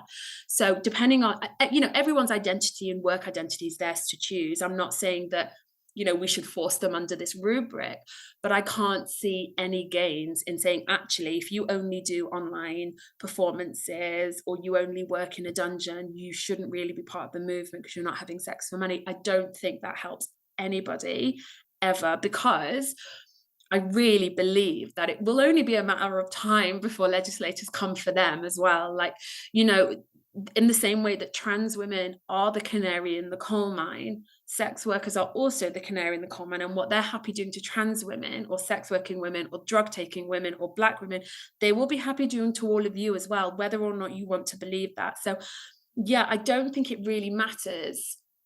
It certainly doesn't matter what I think about sex work, but it definitely doesn't matter about how much sex or what kind of sex or how much work or where you do it. I think the fact that you know, in the 1970s, if you were a sex worker, you either were a prostitute or a porn star, that's it. Now the rubric is bigger because technology has changed and sex has changed. Like our understanding of what sex is a lot different now. So I think it's a good thing that the kind of the remit is broader, because while strippers aren't subject to the same criminalization as full service workers, you know, as I said, and as you know, I saw you nodding, it was only a matter of time before they throw you under the bus as well. They don't, you know, they, as in wider society and legislators and radical feminists, they don't like you either. It's just that you're less visible than the rest of us. So yeah, that's absolutely where I stand on it. I just can't think of anything.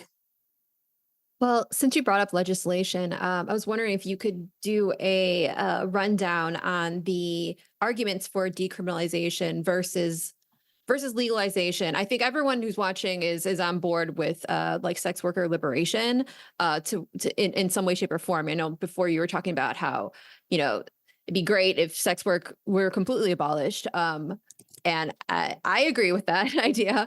But could you talk to us about but yeah, the arguments for the decriminalization of sex work, especially since like what you were saying, like sex work as a concept has kind of expanded quite dramatically with the advent of, you know, websites like OnlyFans, et cetera. Sure.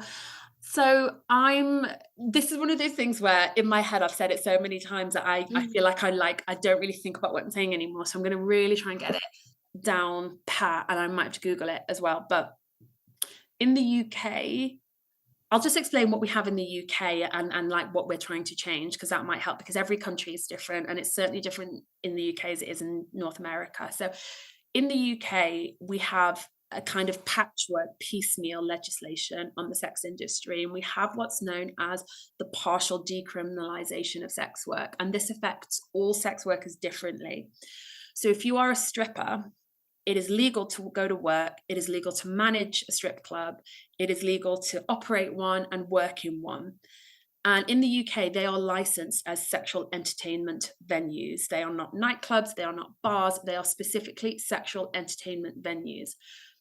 Councils have the right to pass legislation, in councils as in individual boroughs within the UK, have a right to pass legislation on how many sexual entertainment venues they want in their borough, which means that they can effectively outlaw strip clubs in their area, which effectively criminalizes stripping. So the Strippers Collective in the UK has been really monumental in overturning attempts at putting what they call nil caps, or like complete bans on sexual entertainment venues. But many councils have seen numbers of strip clubs closing down because councils are limiting the amount that can exist. So that's the law on stripping.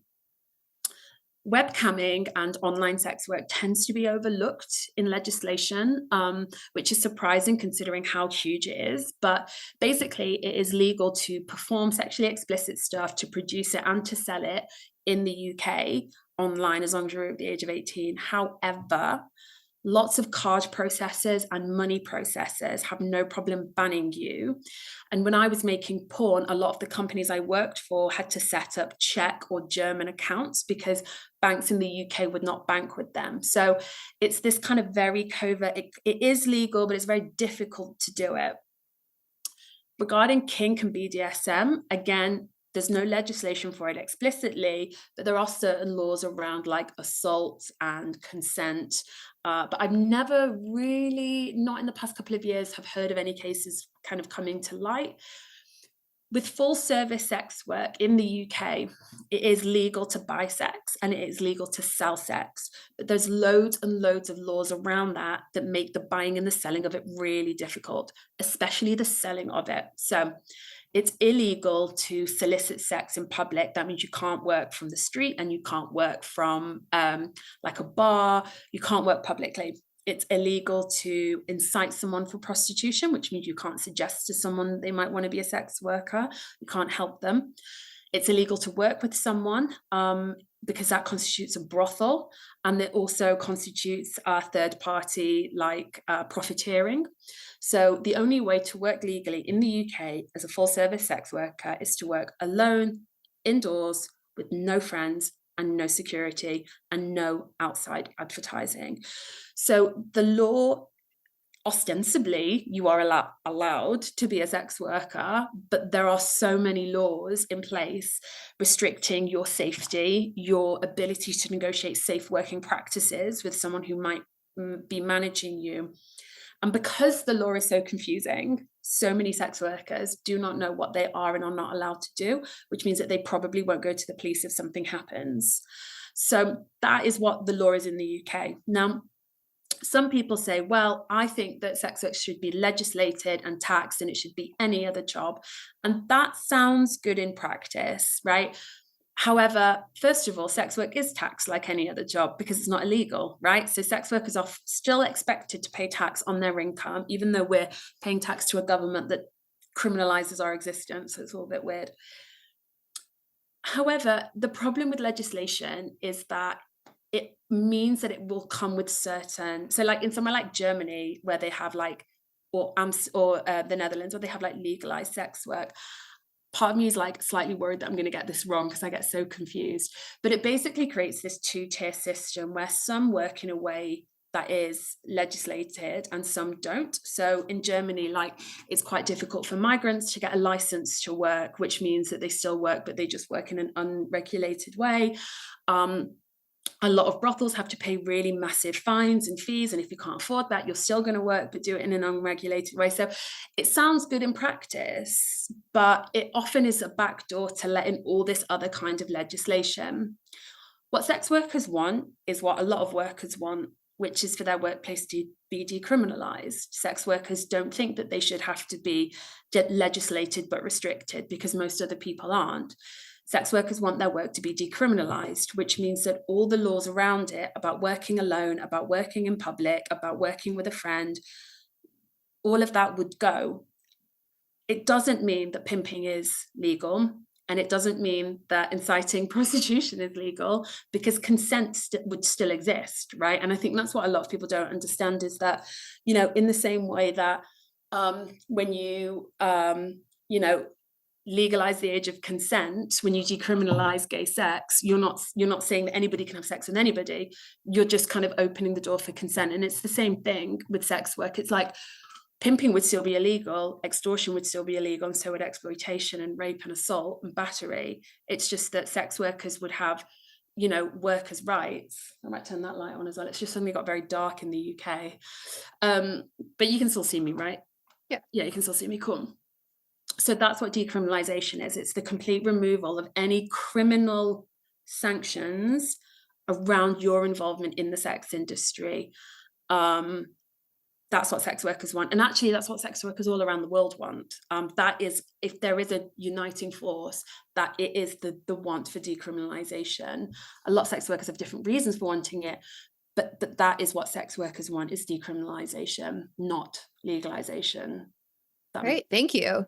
Yeah. Yeah, It was very incredibly thorough. comprehensive. Yeah. So good. Thank you so much. So as I said, I've been looking at all the articles on the SWARM site today, and I saw one about therapy for sex workers and the difficulty in finding supportive therapists who sex workers can talk to about what they do because of the general societal stigma. And I don't know if you had any thoughts to share on that. Just like, yeah, can be a struggle, right, to find. I'm sure, like, I'm sure there are people who have other reasons than mine for like struggling to find a therapist, but like there are, you know, you can find therapists who like aren't friendly to the life that you're living, right? And it's like, so go on. Do you want to say more about that? Just the like, I was gonna say, like, I see a therapist who's like a kink specialist and is super like I led in our 15-minute introductory session being like, I'm a communist and I really need you to know that, and I need to be on the same page about a bunch of stuff. And she was like, ACAB, and she was like, you know, making sure that we shared principles before we can actually even begin doing therapy. And so I saw the article that was about therapy for sex workers, and I think it was discussing resources a little bit, but I don't know if you had any thoughts about that, because I think it is quite a vital resource for the sex worker community, right? Yeah, I mean, I remember when I saw my therapist for the first time, and I think I did something similar. I just said, like, you know, I'm a sex worker, and I believe that a huge amount of my trauma doesn't come from work. It comes from the fact I live in this like patriarchal capitalist society, and I really need you to be aware of that and hold that in this room. And she was great. She was really good. And I've definitely, you know, I've been in and out of therapy most of my adult life, and I've definitely, on a personal level, I've had some really dodgy things said to me, like implications that I must be a masochist and all of this. And, you know, that's just me. And I've heard some real horror stories from it, from other people. I know that therapy for sex worker, I mean, on a personal level, I remember when that resource was being written, and I was quite against it. And I'm not saying I'm right, but I kind of went on a personal level, I was against SWARM for that. And in the end, I had a chat with, I'm just going to pull it up, because I did have a chat with the person that was like pushing it. And after that, I was just like, no, that's Yeah, sure, that's go fine. ahead. I think the idea of disagreements in the collective that's called SWARM is evoking for me. I don't know if you know that, like, bees, when they're deciding which way to move, they like butt heads to change direction. Yeah, And I'm yeah, just yeah. imagining you kind of butting heads to, like, yeah, when you said you were against SWARM. Oh yeah, not go on. against one, but like there was a very particular, I think the person that was like wrote that article or suggested that article thought that everybody would be like, oh yeah, therapy for sex workers is a really good idea. And I was like, I think it's a really bad idea, actually. I just don't think it's a good idea. And then I spoke to the person who, I don't know who wrote the article because it's a pseudonym, but I spoke to a few people that were kind of quite supportive of the idea, and I expressed my concerns. and I'm happy to talk about what my concerns were. Yeah, I absolutely. haven't read that piece, but I went to a few, only because I Okay. literally just finished my PhD and I just don't read, like, I just don't have time to read it. But like, but I'm aware of the arguments that are in it. I've got it up on my screen now. And yeah, so I mean, I personally, I was against the idea of therapy for sex workers because I felt that, okay, I think, like, as a feminist, I've never used the word swerve really in public because I don't really, I hate it. And Yeah. there was a point to this, right? And I think it's because most people who genuinely fucking hate sex workers who call themselves feminists, I actually agree with them that men are violent. I agree with them that patriarchy is violent. I agree with them that sex work is violent. I actually agree with them on all of that. It's just that they think I'm a shill for the patriarchy, and I Right. don't think I am. And so we actually have very different views on that. But on the whole, I actually think we agree, right? And, you know, in the same way that, you know, they have these abhorrent views of trans women, and it's like, no, we agree men are violent. It's just what I think as a woman and what you think as a woman is different, because you, like, do you know what I mean? But Yeah, we agree yeah. men are violent, right? And so when I was thinking about what therapy for sex work might look like, I was thinking about my therapist, who is wonderful, and she sort of has the aura of this like kindly lesbian aunt, and I know that she has views on sex work that are not the same as mine. I know that, but actually sex work has been, for me, really traumatizing. It's been horrific, actually. And I need to know that my therapist is not going to have a sex positive view of the sex industry, and that my therapist is going to sit with me and work through, yeah, this was violent. Clients are buying consent off you. That is why, like, and I needed to know that that was a conversation that I could have when I was talking about my work.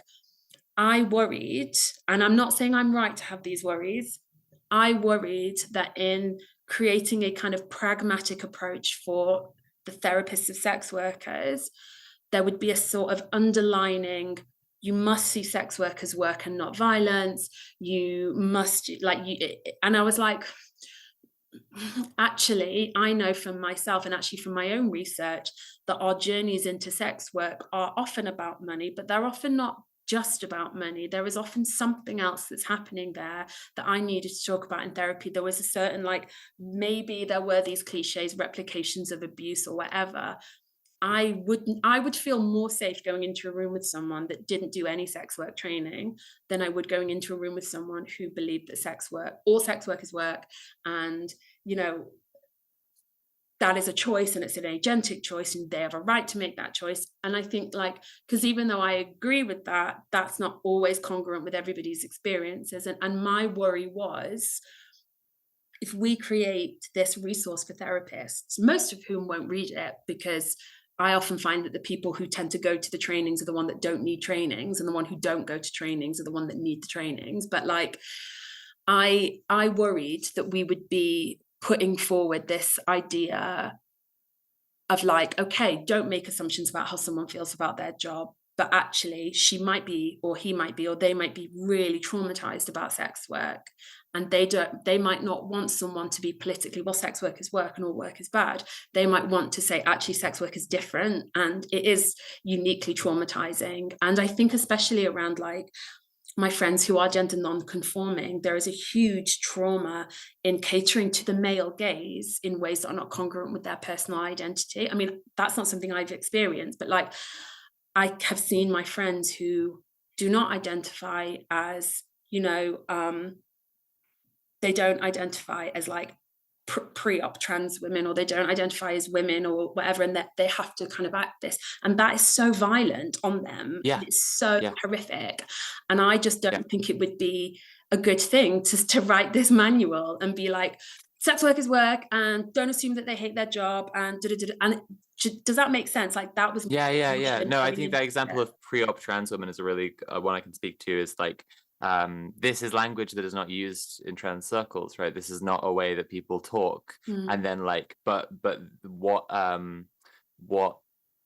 the men who are like sex work clients understand of trans women is obviously going to be just like 10 years behind the times. And so like, every trans sex worker has to describe herself in that way, like in ways that like she never would. And then, as you say, like that's even supposing that she like identifies as a woman in her everyday, rather than like constructing this identity that's like there for then like a very, very involved, I don't want to say intimate, because like it's not like I don't think that, like I think the intimacy is a different thing. I think when you say about like buying consent, I think that's like accurate, but I don't know if maybe I'm just being squeamish by saying that I think that intimacy, but I don't know, like but very involved anyway, like such an up close and as you say, uniquely traumatizing thing. Yeah, no, I mean, thank you for sharing your thoughts personally on No, that it's fine. piece and stuff. Yeah. I think you have successfully caveated like that it's those are your opinions, and that this differs from the collective and what they published on it, like and not taking that as Swarm's position. When I took it to Swarm, as because I felt like, not like I'm a big cheese, but like I'd been in Swarm long enough to know that like I wasn't someone that didn't know the politics and the language. Like I felt quite comfortable being like, actually, this is quite concerning. And Swarm, other people in Swarm, they were so receptive to that. Like this was a constant dialogue that was happening. And it wasn't like oh God, we better get V round to our side. It was like, constant conversations about this stuff. But yeah, it was really like, I just like, that's the other thing you mentioned before about there being tensions in the room. I wouldn't even say it was a tension, but there was a clear disagreement about something that was quite pivotal to Swarm's politics. So yeah, thanks for asking about it as well. No, again, to say another kind of analog, like I think that a lot of there can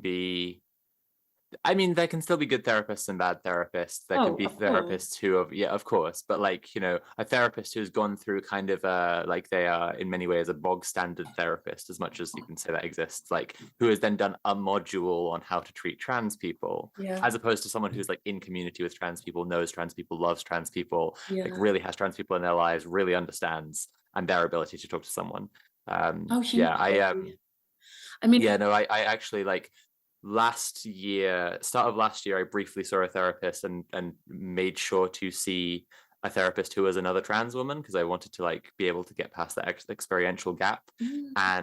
But then when I did see that therapist, it turned out that she was like several decades older than me and had only recently come out. And so actually like her experience of being out as a trans woman was shorter than mine and very different. And so like this time around, the new therapist that I have, who is about my age and is a cis dyke, like, but is in like community with people, like understands stuff way more, like it's actually been a lot closer of an experience.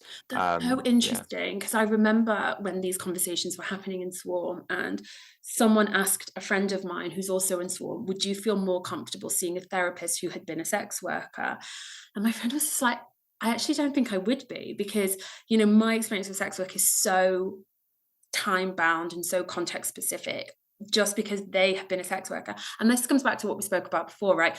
They might have been a sex worker in the same way. They might have been a dominatrix, they might have been a webcam, they've done any of this and still be a sex worker. So who's to say that just because they were or have been or may still be a sex worker, that we have any real common ground? Because you can't just assume that. But yes, that's I think that's quite interesting.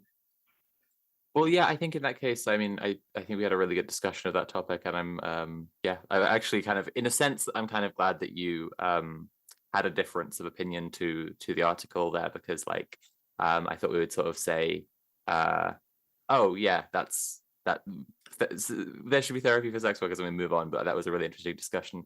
So in that case, going to another article from the site that I thought was really interesting, and I'd like to discuss a bit, how much do you know about the sex trafficking identification matrix? Oh my God, yeah. This is a big policing move to do with sex workers in the UK that I think people should be informed about, and would really warrant a good discussion. Yeah, I mean, So I can wrote you- that article with Addy and Yes. Emily, and I wrote that when I was on holiday with a friend because I was so fucking furious about the stim thing that had come out that I remember I was in Greece and I was sat in my like hostel room typing this response because I was so disgusted. And then, but yeah, God, I'm still angry about it because do you want me to explain what the article is, or do you want to explain what you read the article to be?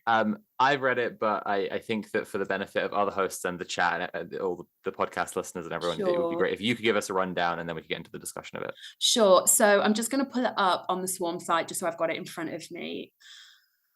So basically, in the UK, a paper was published, like an academic paper was published. I'm just going to pull it up so it's like literally right in front of me. A paper was published where 3 authors from a university in England had created what they call the Sex Trafficking Identification Matrix, also known as the STIM. And what this was, it was like a piece of computer-generated software that they had built that scoured sex work advertising websites and pulled up markers that they saw as being suspicious of victims of trafficking. So if you looked young, whatever that means, that would be an alert. If your English was bad on the advert, that would be an alert. If it was the same pictures across multiple profiles, that would be an alert. So there were all these alerts about what a victim of sexual trafficking could look like. The authors of this article, it wasn't just a theoretical, thought experiment. This was something that they had rolled out in a number of police forces and they were being used, right? So this was something that was actually happening. And that's why I got so angry. If it was just some thought experiment of some pervert academic that wanted to spend his lunchtimes looking at the profiles of sex workers, I'd be disgusted, but I'd leave it. But actually, this is what it was. It was actually like rolled out. And the authors of the article have since that was written, which was 2021, it's now 2024, it has been rolled out in not only a number of UK police forces, but Nordic model country police forces as well. So this is something that is used. It's a tool that the police use to identify sex workers that they perceive as being vulnerable. Now, I wrote that article with Addy Berry, who's also an amazing sex work activist. She's an intersex trans sex worker from Ireland, and she lives in England. And I wrote that with Emily Kenway, who used to be a policy researcher and advisor on trafficking and modern slavery. And she's done loads of amazing work as well. And we co-wrote that together because we were all just absolutely horrified, because when I read the STIM, and I read it very carefully, it was nothing more than racially coded markers written by 3 cis men who had basically just spent time staring at the profiles of sex workers. And I hope that it is as prurient as I make it out to be, because that's how it read. And they just picked and chose loads of stuff that they viewed as suspicious. What is most egregious about the article is not just the stuff that they picked out as being make somebody vulnerable, but they said that they spoke to a load of experts, but they wouldn't say who the experts were. The experts were presumably people that work for trafficking organizations and police forces and stuff. I wrote to the authors myself and I asked them why they didn't interview anybody from any sex work outreach project, any sex worker collective, any sex work, anything like that. And they said they didn't have time or capacity, which I put to them is not true. So we wrote this as a response and then we sent it to them. I have had word that they read the response and promptly disregarded it and got more funding to expand the STIM, because I think that there is a lot to be said for academics who take money from the police. Universities in the UK are or just 1 or 2 very specific and targeted things, but yeah, go on. Oh, absolutely, right? Absolutely. I mean, universities are in crisis, they are bankrupt. So if you can get a 500 grand fund from the police, Why wouldn't you take it? Like, it's, do you know what I mean? So we wrote this article in response, and the article that I wrote with Emily Kenway and Addy has been picked up. It has been read. It has been shared, and it's something that the three of us are working on expanding into an actual article piece to hopefully get published somewhere. It's just we've all been like massively busy, but that's my hope. But the whole point of the article is we basically went through the STEM paper line by line. I'm just getting it up on my computer now. We basically went it through line by line and said, okay, so you think that having a younger age as a sex worker makes you suspicious? We say that it's because we live in like a, heteropatriarchal world where youth is valorized. And actually that's why women shave years off their end. You say that having a wide range of services is indicative of being forced to sell sex.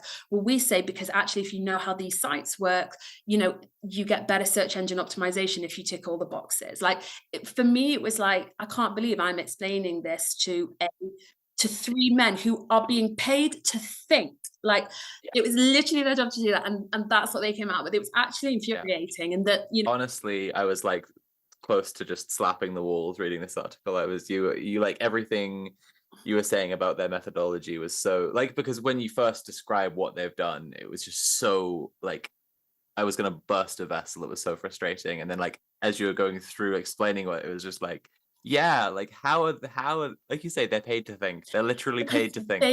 I like have real issues around methodologies and sex work research, which is something that I write about quite a lot in my capacity as an academic. But it's so infuriating how if you had literally asked one fucking sex worker, she would have told you this. Like, we wrote this not as, we had, okay, collectively, we probably had, maybe 30 years of experience in the sex industry, but that doesn't matter. Like, it is so infuriating that I'm just like, actually, how do you not know how branding works? Like, how do you not know how like search engine optimization works? Do you not know that women lie about their age to be more desirable? Like, do you not know that? But I'm so open about the fact that I basically just think it's these three fucking perverts who are sat at their desks staring at sex worker profiles with their fucking tongues hanging out. Oh my God, she looks so young. Like, I genuinely believe that is how they wrote that paper, because I can't think of any other reason why they would. So yeah, you can hear how furious I am. I'm furious that it got published. I'm furious that they are seen as actual like bastions of criminology, and it makes me sick that their work has just been like rolled out in police forces, because it gives the police what they want, which is more power to go in and arrest young migrant terrified women and throw them out the country, which is, why would the police not want something that allows them to do that? Of course they would. It's what they live for. So yeah, I'm sorry, I'm really angry about it. Absolutely. No, I think anger is warranted and appreciated, honestly. I think, there's a lot of questions and discussion we can have in the space of like carceral feminism, abolition. We touched on a little bit already. You were saying just then again, these guys are seen as bastions of like criminology, and it's like criminology is kind of academically like rotten to its core, because it's based on the idea of the criminal, like even just the idea of the different kind of person who does the bad things and causes all the harm and makes society bad and terrible. Like, is a ridiculous idea, right? But maybe we'll get to that in a second. I thought something interesting that the article touched on was or your article, I mean, rather than not their paper, touched on was like the way that they were pushing kind of Foster Sesta style stuff. And I think it pointed to a study that was saying that Foster Sesta stuff was creating, quote, dire financial situations for sex workers. And I was just wondering if you had thoughts to share, like discussion to have around like it was about the banning of like adult services websites and like the effects that this has on the community. To maybe just explain that a little bit more, actually, like in V's article talking about this sex trafficking identification matrix paper that these dickhead perv academics had written. They had advocated for Foster Sesta style laws to be introduced in the UK. And obviously Foster Sesta stuff has been absolutely devastating for sex workers in the US and was massively fought against. And it's just, utterly horrid fascist anti-sex worker stuff. And so they linked through to a paper. It was in the Anti-Trafficking Review, erased the impact of foster-sester and the removal of Backpage on sex workers. So this was basically like the way that foster-sester had, I think, put the burden onto websites, which the burden legally being placed onto websites for activity that is taking place through their website with regard to sex work and sex trafficking. And then because of the like, obviously, like if you think for a second about if you run a website that like does adverts for all sorts of various things, Backpage being an example, like, and then you see, oh shit, we could be held legally responsible for sex trafficking if there are sex trafficking ads going through our site. So what they did was just nix absolutely all sex work advertising in this incredibly popular and incredibly like fruitful venue for sex workers to find work. So yeah, I don't know if either of my other hosts have any thoughts on that before we carry on, but like that was some of the impact of foster-sester. I think it sucks. That's my thoughts. yeah, absolutely. Kira, as an American, do you got any like? Have you had any kind of discourse with people about foster-sester and its impact over there? No, my thoughts on it are it's one of those very deceptive pieces of legislation that like for the layman can look like a really good thing, and lots of legislation is set up that way. It's like, oh, well, this is going to help protect sex trafficking or victims of sex trafficking and so on and so forth, when in actuality, it's used in very malicious ways to suppress sex workers across the board. Yeah, I mean this is the kind of almost fractal like what's the word, protection racket of patriarchy, is that like patriarchal moves get made all the time that are allegedly trying to protect people from more patriarchal attitudes. And so it's like, but if the logic at play is that there are these innocent, shy, vulnerable, victimized women who can't do anything for themselves, don't have any opinions, they're essentially just property, right, who need to be protected by big strong men or the state or whatever, right, and it's like whatever impossibly evil, more patriarchal form you're pointing at that they need to be protected from, it's like the logic is still the logic of patriarchy. And so this is what you see over and over again, I think, with sex worker laws, is like, we're doing this to protect sex workers. From what? Well, people who try to own and control gendered minorities under patriarchy. Oh, so, but that's what you're doing. Like, yeah. I remember when it got brought in, the foster-sester thing, and I was in Berlin working at the time, and a friend of mine was really struggling because she was a migrant woman and she just moved to Berlin and she couldn't speak any German, and Backpage was where she found clients that spoke the same language as her. And if she couldn't use that, it meant she'd have to go and work in a brothel where she couldn't speak the language, and therefore she can't negotiate consent, because if you can't negotiate consent, you're fucked. And I remember that literally just overnight that happened, and it was one of those things where I hadn't even thought about it, because yeah, it never, as a white woman, I mean, this was like, 2016, 2017, something like that when it was brought in. So like very new into like sex work organizing. But Sophie touched on that thing that I think is the bedrock of so much anti-carceral feminism activism, which is like these feminists replicate the violence of patriarchy. And I actually think it is deliberate a lot of the time. I think a lot of them know exactly what they're doing. And there's this, in my thesis, I was writing about, the fact that, so Victoria Bateman, who's an economist in the UK, she compares sex work to like gendered care work. And she's like, actually both, you could say, replicate, gendered expectations and dangerous gender norm sex workers because they sexualize women, and, care work because it presumes that women are caregivers and have all this empathy. And I sort of took that argument and I was like, I do think that there's a reason why sex work is so heavily policed, and it's because a lot of rich, white, radical feminists need gendered labor and they need it cheap, right? There's a reason why sex work, and Mac talks about this in her TED talk as well. There is a reason why it's not domestic workers or nail salon workers or care workers or school workers that are having their doors kicked in and dragged out by their hair by the police. It's sex workers. And it's because actually that's the kind of labor that you don't need, and therefore it's like the trad wife movement. It's like you think that by making friends with the state, they will protect you. They won't. They will come for us and then they will come for you. And it's really like this really twisted logic. And in a way, I can kind of see this neoliberal argument, which is if the bad thing exists, you have to criminalize the bad thing. And the bad thing is violence against women, right? So you just criminalize it where it exists, which is only the sex work and only in women's changing rooms where there happen to be trans women. And it's like, it's such a tempting notion to believe that, which is why loads of policymakers get on board with it. But actually, it really conveniently sidesteps anything that might create the sex industry in the first place, like austerity, welfare, militarized borders, poor education, poor healthcare, like trans exclusionary healthcare. If you actually address those, sex work wouldn't exist, right? Yeah. I mean again, like you've hit the nail on the head with like trans exclusionary healthcare is like a thing that creates the sex industry. Like a lot of trans women, for example, are saving up to get like FFS. Like I know some like who are doing sex work in order to get like facial feminization surgery, right? What was it I was gonna say though? You made a lot of good points very fast. I get really annoyed about it.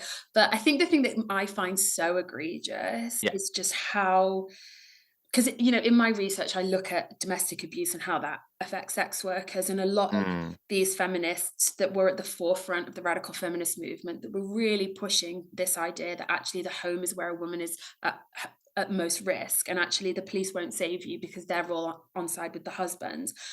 And it's really bizarre how radical feminism seems to has started in that place and then just got more and more extreme and been like, okay, so the police are bastards, but actually they're all we have. So really we have to give them more powers because that's all we have. And it's like, well, it's not all we have, actually. The only reason it's all we have is because you keep demanding that we funnel more money into it. Like it's not all we have, certainly not all that we have, but it's so twisted, their logic. Yeah. That they can't see that they agree with us, weirdly. Yeah. Yes, absolutely. Yeah. I don't know if you've read, I'm harping on this book a bunch recently because I read it and I thought it was a really, really good abolitionist manifesto. But two people from Sisters Uncut wrote a book called Abolition Revolution. Yeah. Shanice McBean and Avia Day. Yeah, isn't it? Yeah, it's fantastic. And it's written in this really nice small bits. Yeah. Really easy to kind of get on board with it. Yeah, simultaneously hits the classic manifesto style of having theses as chapters. And so like this is the thesis we're explaining. And then also like their personal journey in Sisters and Sisters' journey and like how they progressed from earlier feminist, like more liberal principles into abolition and then a revolutionary framework. Yeah, it's really good. But yeah, I was just thinking about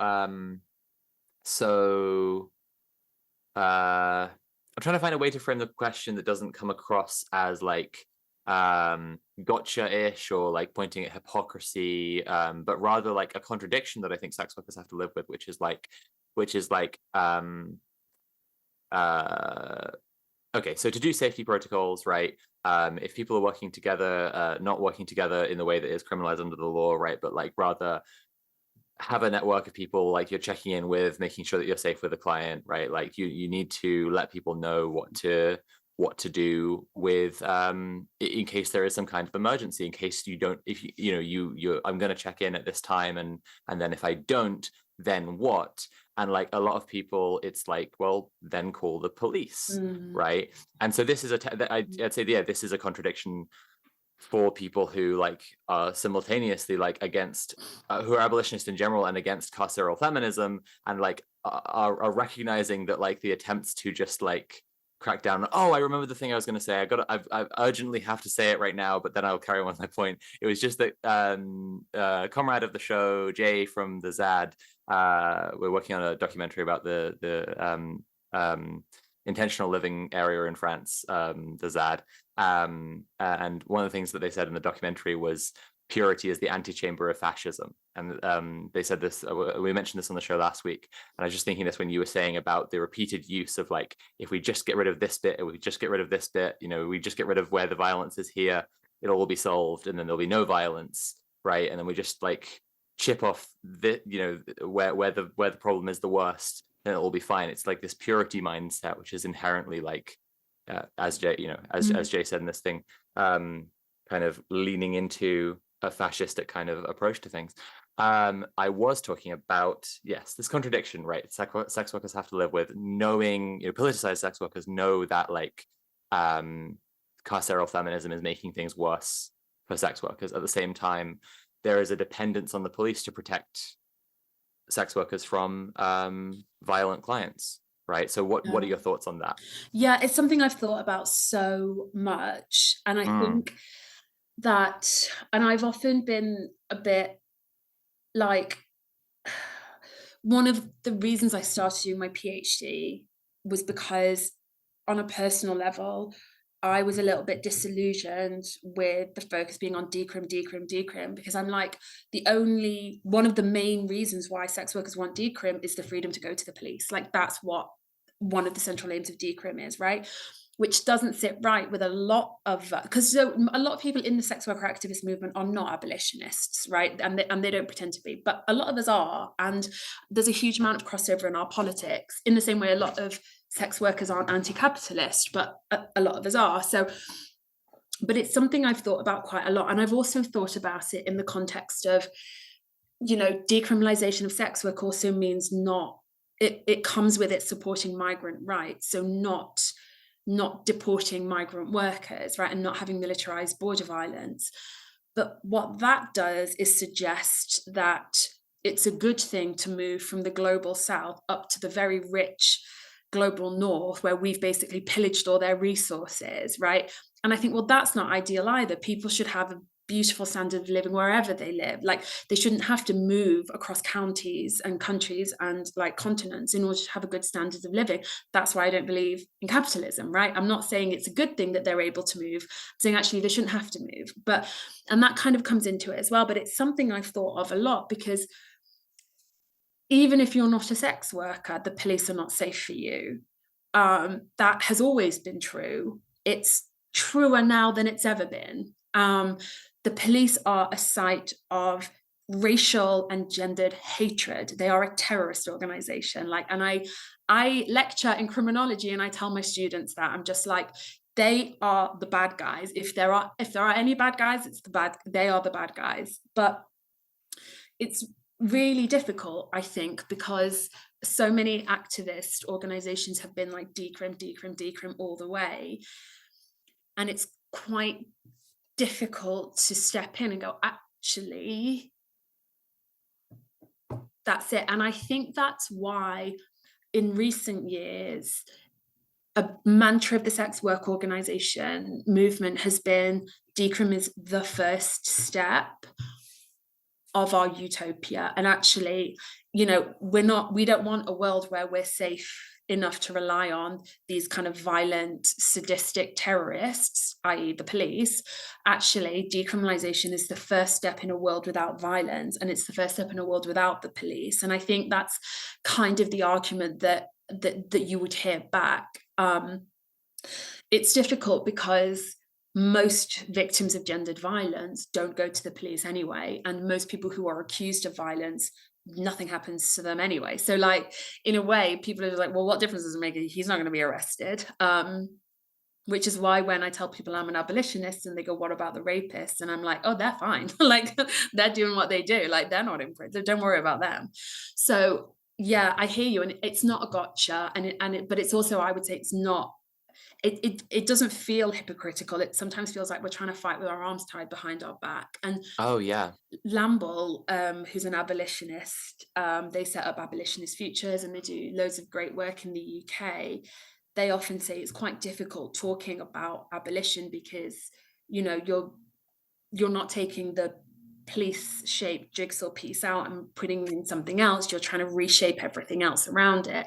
And I would argue the same thing around decriminalizing sex work. It's like, I absolutely want the decriminalization of sex work. I don't think that being able to go to the police would make us safer. And I don't even think decriminalization would actually make us safer, because I don't think the police give a shit what the law is. Most police I've met don't know what the law is, right? They don't know and they don't care, right? They just want the low-hanging fruit. But yeah, I would argue that, and I think a lot of other sex workers would argue, decriminalization is the first step. It's not the silver bullet. And I wrote a paper with Chloe Gott, who's also an abolitionist organizer, around why hate crime policy is a bad thing, and why protecting sex workers under hate crime legislation won't help them. And it kind of brings in a lot of those arguments. It's like, actually, sex worker vulnerability is socially constructed, and it's constructed by people that are then making hate crime policies, right? So it's just, so they're the hypocrites, not us. So yeah, does that make sense? But it's something I think about. Yeah, I think about it all the time, because I'm just like, the last thing I want is police to have more reason to feel that they can interfere in the lives of sex workers. I don't want sex workers to be more accessible to them, because police don't need women to be criminalized in order to abuse them, beat them up, rape them, and kill them. Like that, we know.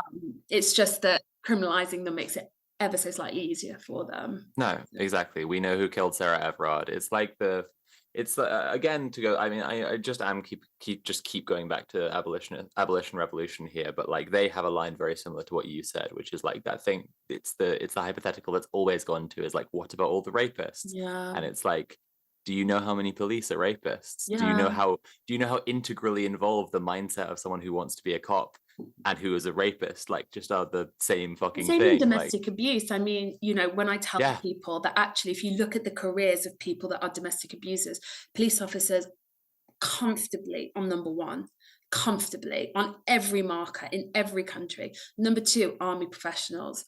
And it's not even surprising. You tell them, they're like, oh yeah. And I'm like, see, it shouldn't even fucking surprise you. Like, they want to be a police officer because they hate women and they hate minorities. That's why they do it. It's just like, yeah, I'm just like, I just hate the police so much. It's just Based, incredibly based. Yeah, you're in the right place for hating the police. Yeah.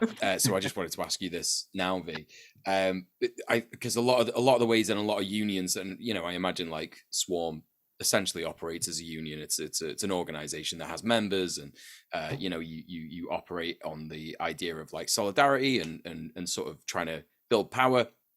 So I wonder, like, it's sort of with my tenants union brain on, you know, we obviously like leverage a lot of stuff, like, oh, you know, did your landlord fuck up by not like giving you protecting your deposit and stuff, and that's like leverage that we use. So like when it comes to like leverage, it's obviously like probably like really difficult to try and like, I guess, like find some leverage that will like help sex workers in their quest for sort of liberation. And I wonder like if there's anything that you wanted to talk about in terms of like what kind of, I guess, demonstrations and actions that you've done to try and get some actual results. You know, I would love to be able to answer that question. And until about 18 months ago, words like union just bounced off me, because I'd always worked so individually, and like the work I did with Swarm was so not about that. So I would love to answer that question. I know that the Strippers Union and the Bristol Sex Worker Collective have done some fucking amazing work around demanding rights. So like for strippers, a lot of them are considered self-employed, and a lot of them kind of brought these cases, and I'm using the complete wrong language. It's one of those things where whenever at SWAR meeting it get brought up, my mind would just kind of zone out, and I wish I could answer. All I can tell you is that the sex worker union does exist. It's not Swarm. There is a sex worker union. It's part of I think it's part of the United Voices of the World. It's huge and it's active. And I know that some of the cases they've brought is, one sex worker I know was, she did like a 5-day booking with a client who didn't pay her. With the help of the union, she got that money out of him. one of the strip clubs. Not paid for a 5-day booking is utterly fucking insane. Jesus Yeah, that's Christ. fucked. Jesus That's fucking Great. I mean, Christ. yeah, Yeah, absolutely. And like, there was another case where, oh God, they're all going to hate me if I get this wrong. There was like a strip club where the sex workers were like sole traders or self-employed, and with the help of the union, they managed to get it changed. So they were actually on like fixed contracts. So they got base level of pay and sick pay and stuff, which is an amazing achievement considering the working conditions of a strip club are horrible. I would love to tell you all the other ones. I know that the sex worker union is incredibly active and does amazing stuff, but it was one of those things where like, I always felt really like politically stupid when people talk about unions, because I was just like, I don't really know what that is. I don't really know what they do. I don't know. And because thankfully we're in an activist space where no one can shame me for not knowing anything, no one ever told me. So do you know what I mean? It was just like I managed to get this far and not know, and I wish I could answer the question, but I can't pretend to even know. I'm so sorry. don't apologize at all. Like I think like one thing that I think a lot of people are learning at the moment, like particularly like, you know, when Sophie was mentioning about like purity is the antechamber of fascism, and also like, you know, you talking like quite explicitly about your opinions on, you know, the actual like, you know, exactly how you feel about sex work and stuff. I think it's super important, like that especially when people online, the function of our show is to tell people who love theory and they don't go outside to go outside and do the revolution, right? And I think like a big message that we really have to drive home to people who are watching this show, listening to this show, is that there are so many complex and different conversations and types of people that you're going to go out there and meet, right? And it's like you're never gonna know absolutely everything and all the right things to say. And I think it's really important to like have that you know, sort of at the back of your mind and be like, yeah, I just like, you know, don't know certain things. And I think a lot of people go into the activist space and they think that they know everything and they act like they know everything, and that's super fucking damaging. So I think like, yeah, you've got nothing to apologize for. Like, I think being humble and yeah, just admitting that is so key, actually. Yeah. Shall we go on to chat questions? I think it's about that time, and we've got quite a few of them logged. So V, we got some questions from the chat for you. First up, Lokan Nagel asks, is the UK operating on the Nordic model of for legality of sex work? No, it isn't. So the Nordic model is also known as the sex bylaw, and that is in Ireland and Northern Ireland. It's in Iceland, Israel, Canada, Sweden, Norway, and France. And that is where the selling of sex is legal and the buying is, so selling is ostensibly legal and the buying is illegal. We don't have that in the UK. In the UK, we have the partially criminalized framework where buying and selling are both legal, but there's lots of kind of frameworks around it that mean that it's kind of very difficult and it is criminalized, but we don't have that in the UK. Do you know Mac has a really good TED talk called What Laws Do Sex Workers Want? And she outlines all the different legal models, which countries have them and what they mean for sex workers, which I think is like, you know, she made it like 10 years ago and it's still one of the most clarifying things I've seen. Fantastic answer. Thank you for that. One of my other hosts want to get the next question? I will, if you like. So this like. is... Would you? Okay, good. Captain Boobaroo says, question, does Swarm have educational/safety resources for sex workers in rural and remote places with small populations where stealth and confidentiality may be difficult?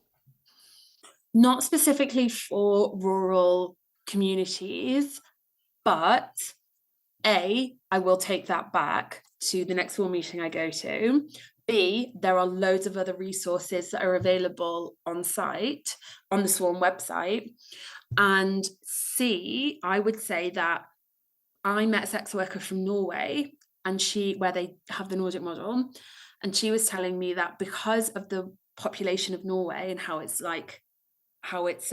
constituted, a huge amount of sex workers work rurally, and they work in quite remote locations. and they have to have quite a lot of discretion. And so while I'm more than happy to take this question to Swarm and see what we come up with, because a huge amount of sex workers in the UK, I assume, work rurally, I also might have a look kind of more globally and see what other resources are out there. So the the NSWP, the kind of National Sex Work Projects, has this like global list of all the sex worker movements across the world, and they all often have their own websites and their own safety resources. So that might be something worth looking into, I think. But yeah, no, I can't think of anything off the top of my head that's specifically about that. I'm sorry. No probs. Kira, do you want to Yeah. do the next one? Yep. Yeah, the next one's from B-Rat. What role do allies play in the org? And what kind of support is most welcome / needed from allies? I mean, I think that, like I said at the beginning, within Swarm and actually within a lot of sex worker organizations, they are quite explicitly made up of sex workers and allies together. And the organizations in the UK, Decrim Now, Hookers Against Hardship, English Collective of Prostitutes, and Swarm, I've done work with all of them, and I could not tell you who is a sex worker and who is an ally. Everyone is just there working together, unless they explicitly tell me, but there's no kind of obligation to do so. So in that sense, there is a huge role that allies and like non-sex workers can support.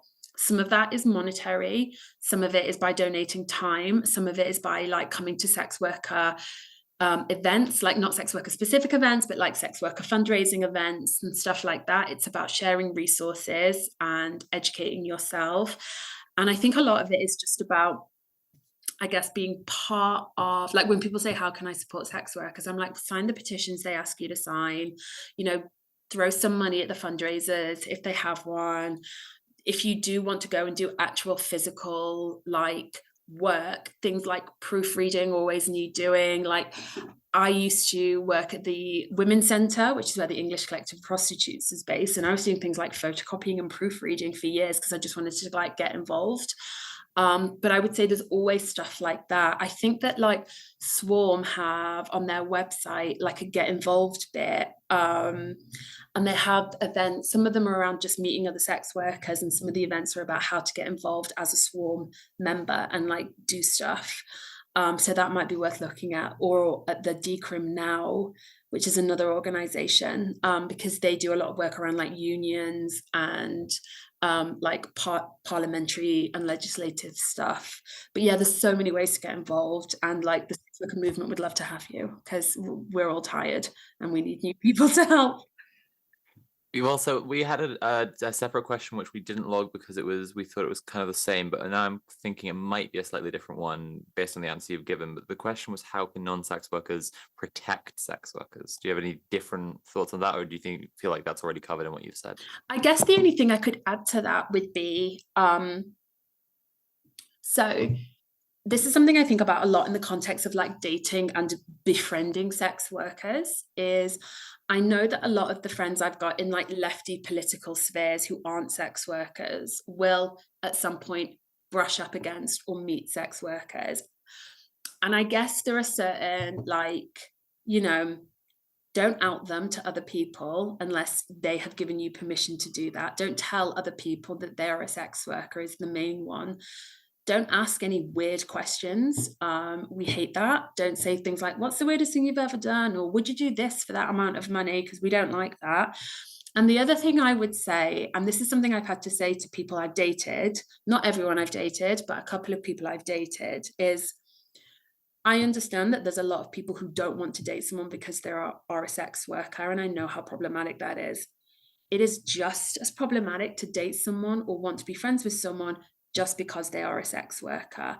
And that is something I've also seen, and I can see Sophie nodding, because that is something that is like, in the same way that my friends who are trans are just like, yeah, like you get these chases all the time. And I think like it's different in sex work, obviously, but it's, I can tell when someone I'm introduced to somebody at a party and it's because, this is my friend V, she's the sex worker I told you about, like, and it doesn't happen anymore, but like when I was younger it happened. Or like, I'll be on a date with someone and they're not interested, and then I say I'm a sex worker and their eyes light up, and it's like, that is objectifying and dehumanizing in as much the same way as not wanting to be associated with someone that's a sex worker. And I would say, I'm not accusing anybody of doing this, but check yourself, because, you know, there is a certain proximity to sexuality and salaciousness that comes with being near a sex worker that some people find quite intoxicating, and it's something that I can spot a mile off. And that is something that I would say, if you don't want to piss off a sex worker, just, it's like a very minor thing that you're probably not even aware you're doing, or you might not be aware that someone else is doing, but I could say that. Do you know what I mean? Does that make sense? Yeah, absolutely, 100%. Yeah, that's kind of where I would go. Yeah, I think that chases comparison as well. It's like the you know, it's not just that it's just as problematic to not want to date someone as to want to date them because they are X. But it's like the reasons for it are scary fucking reasons as well. Like when you get chases as a trans woman, it's like it's because they see you as a different kind of woman who there are different rules for. And it's much the same with sex workers, right? Like a man who wants to date a sex worker fundamentally has an idea about like what that consent is a different thing for a sex worker, that it's kind of a lower and more malleable thing. And in the same, you know, so there's that parallel to like men who think that trans women are women you don't have to be polite to or whatever. Like, yeah. So yeah, I thought that was a great answer. So the next one is from Abigail. Question: are there sex worker orgs in the UK or abroad involved in the Palestine liberation movement? Can you speak to the links and opportunities for solidarity between the two? That's so interesting. So I, in my my like academic remit, I'm on the board of the Sex Work Research Hub, which is this like international collection of academics and activists who are like focused on the sex industry. And we took part in the academic boycott, which meant that we needed to remove all the Israeli academics and activists from our mailing list and not circulate any of their stuff and kind of like blacklist them.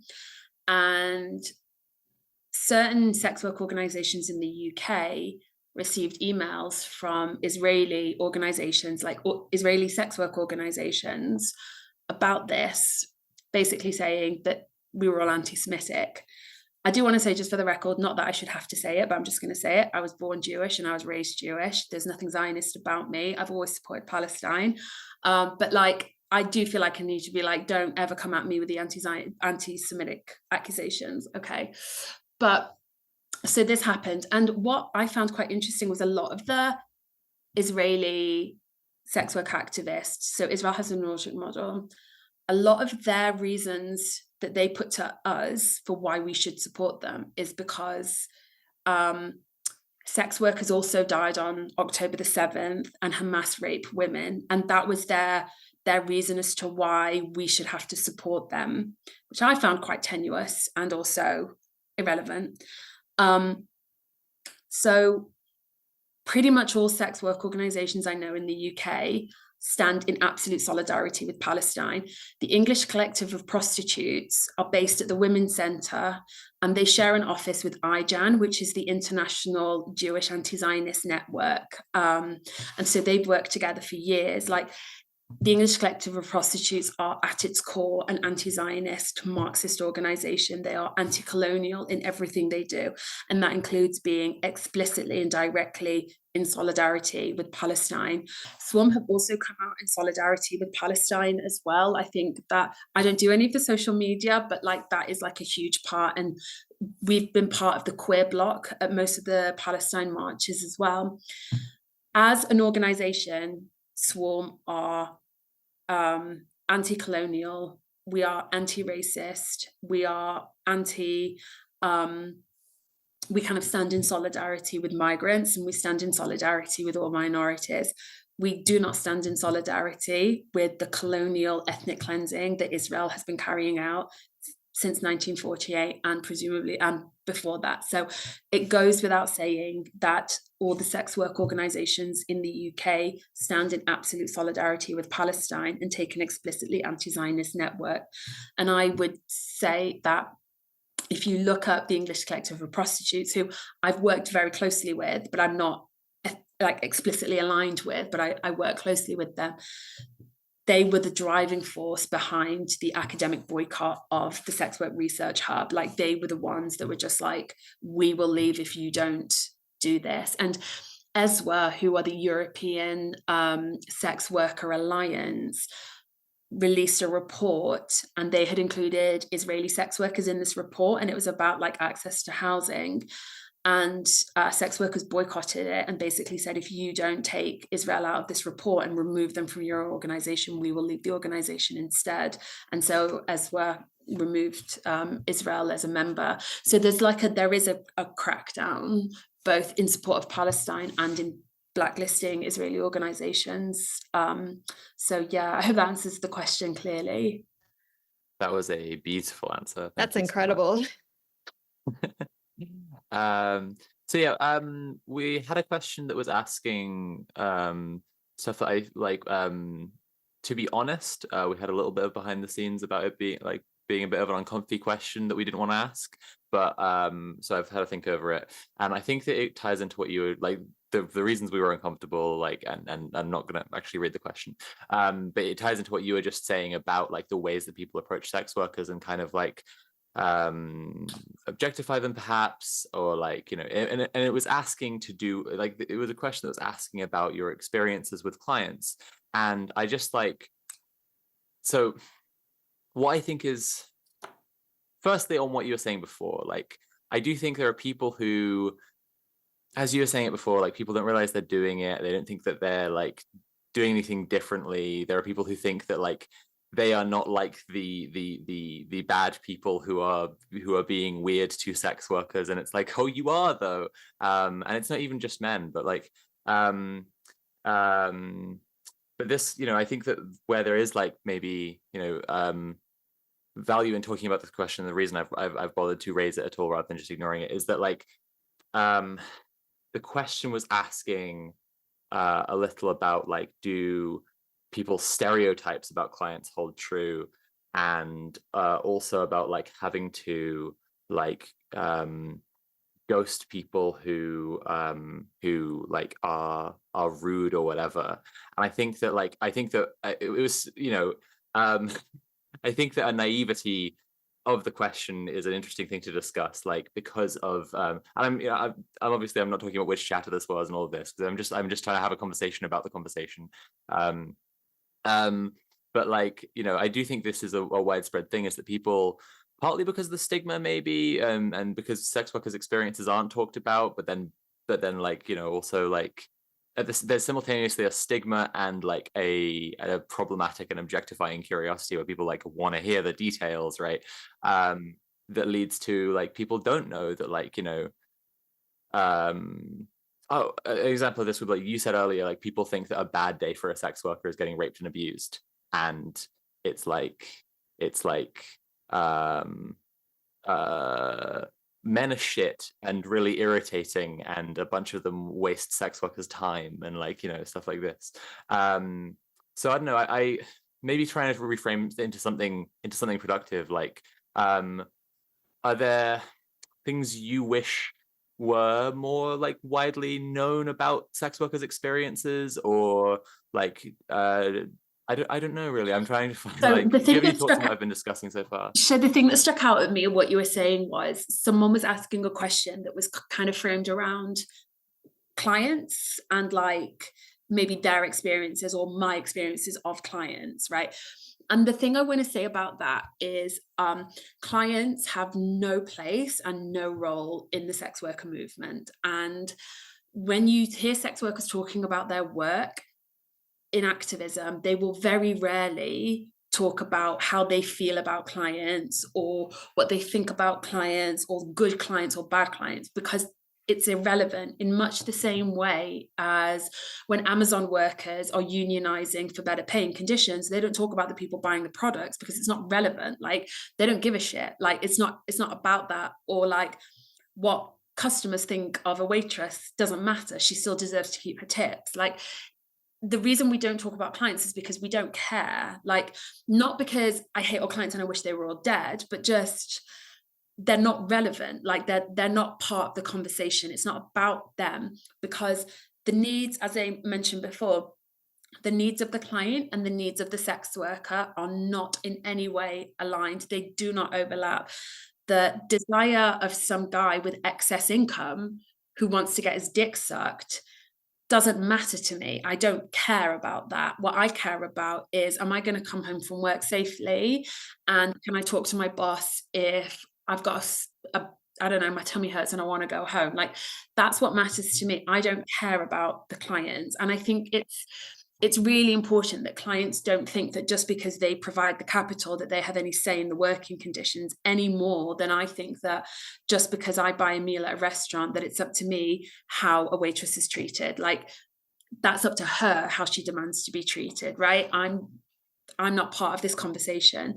And I think that a mistake that is often made is when people ask questions about clients, because I think that the other mistake that's made is people who don't sex work seem to think that clients take up a larger part in our lives than they actually do. Like, most sex workers, the bad parts about the job is not actually being in a room with the client. The bad part about the job is, like you said, having your time wasted, or, you know, maybe not having any bookings, or like dating or boyfriends or friendships, or having these awkward conversations with your mum, or getting a yeast infection and can't work. And like, that's what sex workers think about. Clients are not really part of how we navigate the way that we work. It's not about that. And that's the other reason I find it really suspicious when I see sex workers using their work name in organizing, because they are trying to attract clients. So they're not going to talk about the banality of work. They're not going to talk about the things about their job they don't like. They're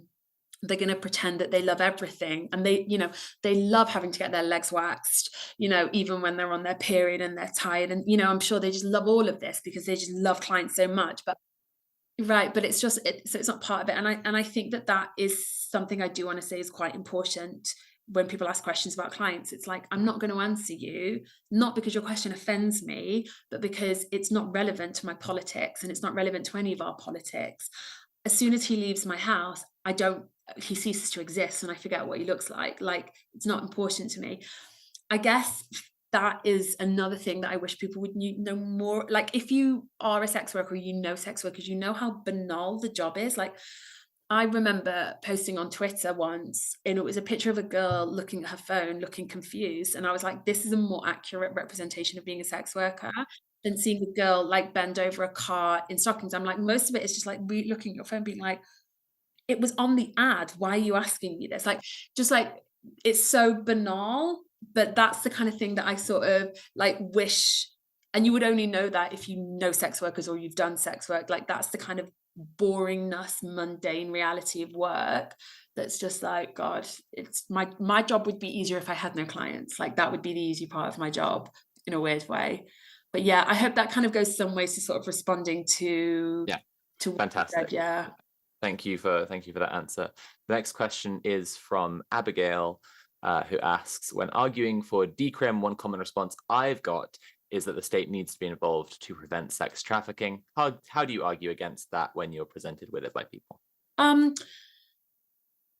I guess my first question would be to ask the person what they think sex trafficking is, because most trafficking, like, you can consent to being trafficked. So most migrant sex workers in the UK have been trafficked. They've been trafficked consensually with full knowledge that they were coming to the UK to have sex for money. So in that sense, decriminalization wouldn't stop trafficking, because it wouldn't change the definition of what trafficking is, which is moving somebody around either a country or between countries in order to work. That is what trafficking is. So that's my first thing. My second thing is that decriminalizing agriculture and nail salons hasn't stopped the human trafficking in any of those trades as well, at all. the nail industry, domestic labor, care work, all of that is decriminalized, but it hasn't stopped any level of human trafficking. So I'm not sure why people think that like decriminalizing sex work would be any different. When I talk to people about sex trafficking and sexual exploitation and modern slavery, it is quite important to ask people what they think of when they think about trafficking, because the image they get in their head, which is often of like a brown or a black guy with his hands over a small young white woman's mouth, is not the reality that is played out. It is often women who are selling sex in their native country and not earning a lot of money, who want to come to England to earn more money to send it back home. They are trafficking themselves, they are moving themselves. And if it wasn't for our militarized borders, they'd be able to do it a lot easier as well. They wouldn't have to pay like people traffickers in order to move, they'd be able to just do it. You know, I mentioned earlier that for me, my politics is aligned up with anti-capitalism. And it's because of that. It's because I don't think anybody should move. I don't think anybody should sell sex. I don't think anybody should have to like transgress borders in order to have a decent standard of living. So I guess my response is, I don't think decriminalization would stop sex trafficking, because I don't think that sex trafficking exists in the way that people think it exists. It's not to diminish your question or the intention behind your question, but it is to maybe shine a light on what is it that you think trafficking is. And I would say as well, if you want to stop trafficking or you want to limit trafficking, decriminalization is going to do nothing. What is going to prevent numbers of people moving across borders is ending colonialism, ending war, ending like state-sanctioned, like hunger, all of this. Like that's what we need to address if we want to stop trafficking. Hang on one second, I'm just going to grab up. Oh wait, no, she's run off, so it's fine. But yeah, so that, you know, you just think, oh, if I hold her, she'll stop screaming at me, but she just ran off instead. But yeah, so that's what I often think when people say, but what about the traffickers? I'm like, well, what about the traffickers? Right. Yeah, like there's a lot more detail and a lot more stuff to get into there. So I think we only have time for one more question, although we have a few more logged, unfortunately. And I think the one that we should really ask is from Captain Boobaroo. And the question is there solidarity with and or from the drug policy decrim movement? Oh, absolutely. And it says it on the SWARM website. Like it says it very clearly and very explicitly on the SWARM website. We stand in solidarity with the drug users movement. Like it's not even an issue. I mean, in Hookers Against Hardship and Decrim Now, which are two sex work organisations in the UK, they work very closely with members of Release, who are a drug advocacy movement in the UK, and campaigning for the full decriminalisation of drugs is also part of it, because that goes hand in hand with trying to address trauma and violence and poverty and pain and all of these issues that come up when we think about sex work. These are the same issues that come up when we think about taking drugs as well. So yeah, no, it's not even a question. Absolutely, yeah, the two go hand in hand. And I think it does say that on this one website. Yeah, totally. Okay, well, those are all great answers. Thank you so much. Can I say that if people want to ask me, I'm like active on Twitter and I spend most of my time arguing with other academics, but they are more than welcome to like follow me on Twitter and ask me questions on there, because that's kind of where I spend my time. Well, so what's your Twitter then? Do I type it? I don't know if I should type it. If you just spell it out, because we've got podcast listeners as well. Okay, just tell us what it is. At Victoria B27. Okay, cool. Yeah, great. Yeah, B.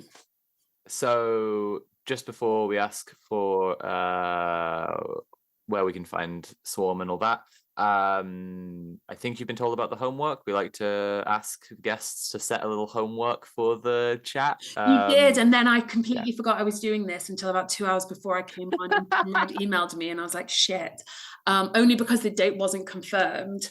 So it was like, do I need to prep anything? And he's like, no, you don't need to prep anything. And then as soon as she said homework, I was like, fuck, I didn't prep anything. So yeah. Okay.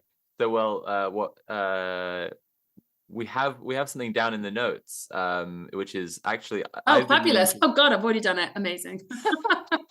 Okay, so what you told us was to and I've been meaning to get around to this book for ages, is to read Revolting Prostitutes by Juno Mack and Molly Smith. I literally was about to say that anyway, so yeah, I was just like, oh, past me knows me so well. That's really good. Okay. Yeah, I've been meaning to get around to that one for ages, so I will hopefully also get in on the homework this week. Yeah, thank you so much for coming on. Where can people find Swarm and get in touch, get involved, etc.? Swarm are very active on social media. We have a website which is swarmcollective.org. Because if you put Swarm Collective into Google, you don't get us, but swarmcollective.org is where Swarm are. We also are active on Twitter and we're active on Instagram, and there's loads of other like sister organizations like Decrim Now, Abolitionist Futures, Hookers Against Hardship, the English Collective of Prostitutes, Bent Bars. Like there are so many like sister organizations. So if you don't want to, or you don't know how to get involved in Swarm, there are like loads of other organizations as well that would love to have you be part of them. Fantastic. Well, thank you so much for coming on. It's been an absolute delight. Oh, it's absolutely my pleasure. Thank you so much for having me. Do I just leave? I don't know how this works. You can just leave. I can just you leave. can just Amazing. leave. All That's right. Well, allowed, thank you so yes. much for having me. Okay, It has bye-bye. been really nice. Thank you. Bye. Bye, V. Bye. Solidarity. Yeah. I had a big blank moment. I didn't know if Conrad kicks the guest or what. But that's been our episode. Thank you so much for watching, everyone. Before you go, let us remind you that Red Planet is made possible by the support of our patrons at patreon.com/red_planet.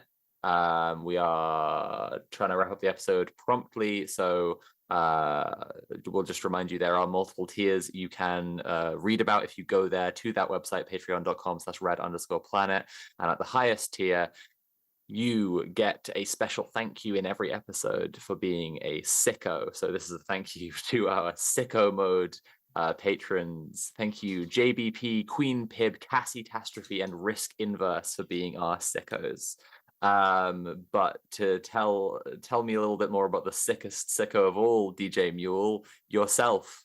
Where can we find more of you? I don't know what you're on about. I'm Michael Walker. Find me at novaramedia.com.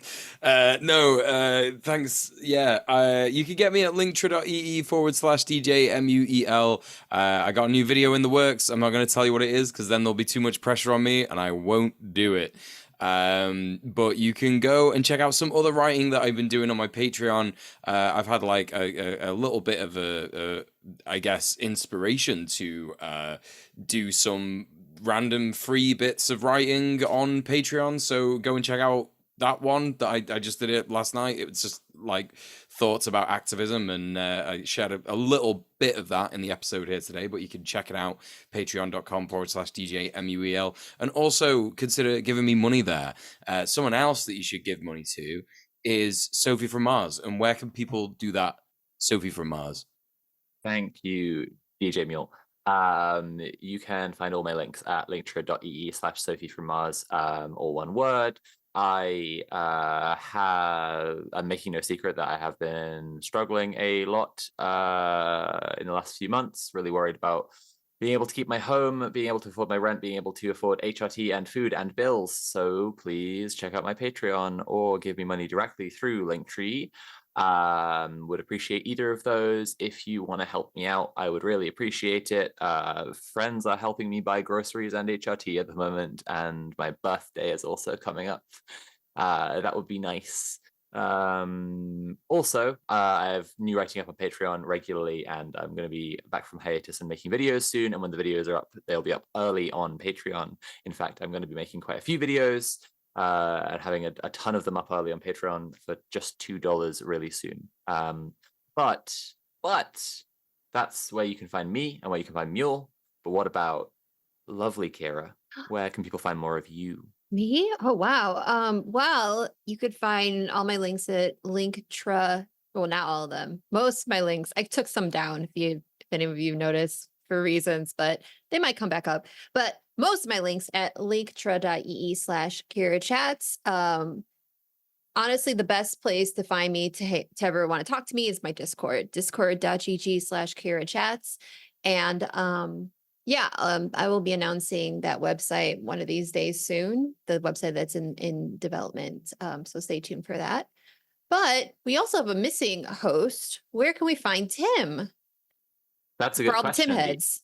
Yeah, I'm actually the president of the Tim Head Club, so I'm just going to quickly tell you that you need to go to linktree.ee/dreadconquest to find Tim's links where he's being cool and fun. Right, I think that's all of us. Yep. We'll see you next week. Okay. Have a great time. Bye. Goodbye.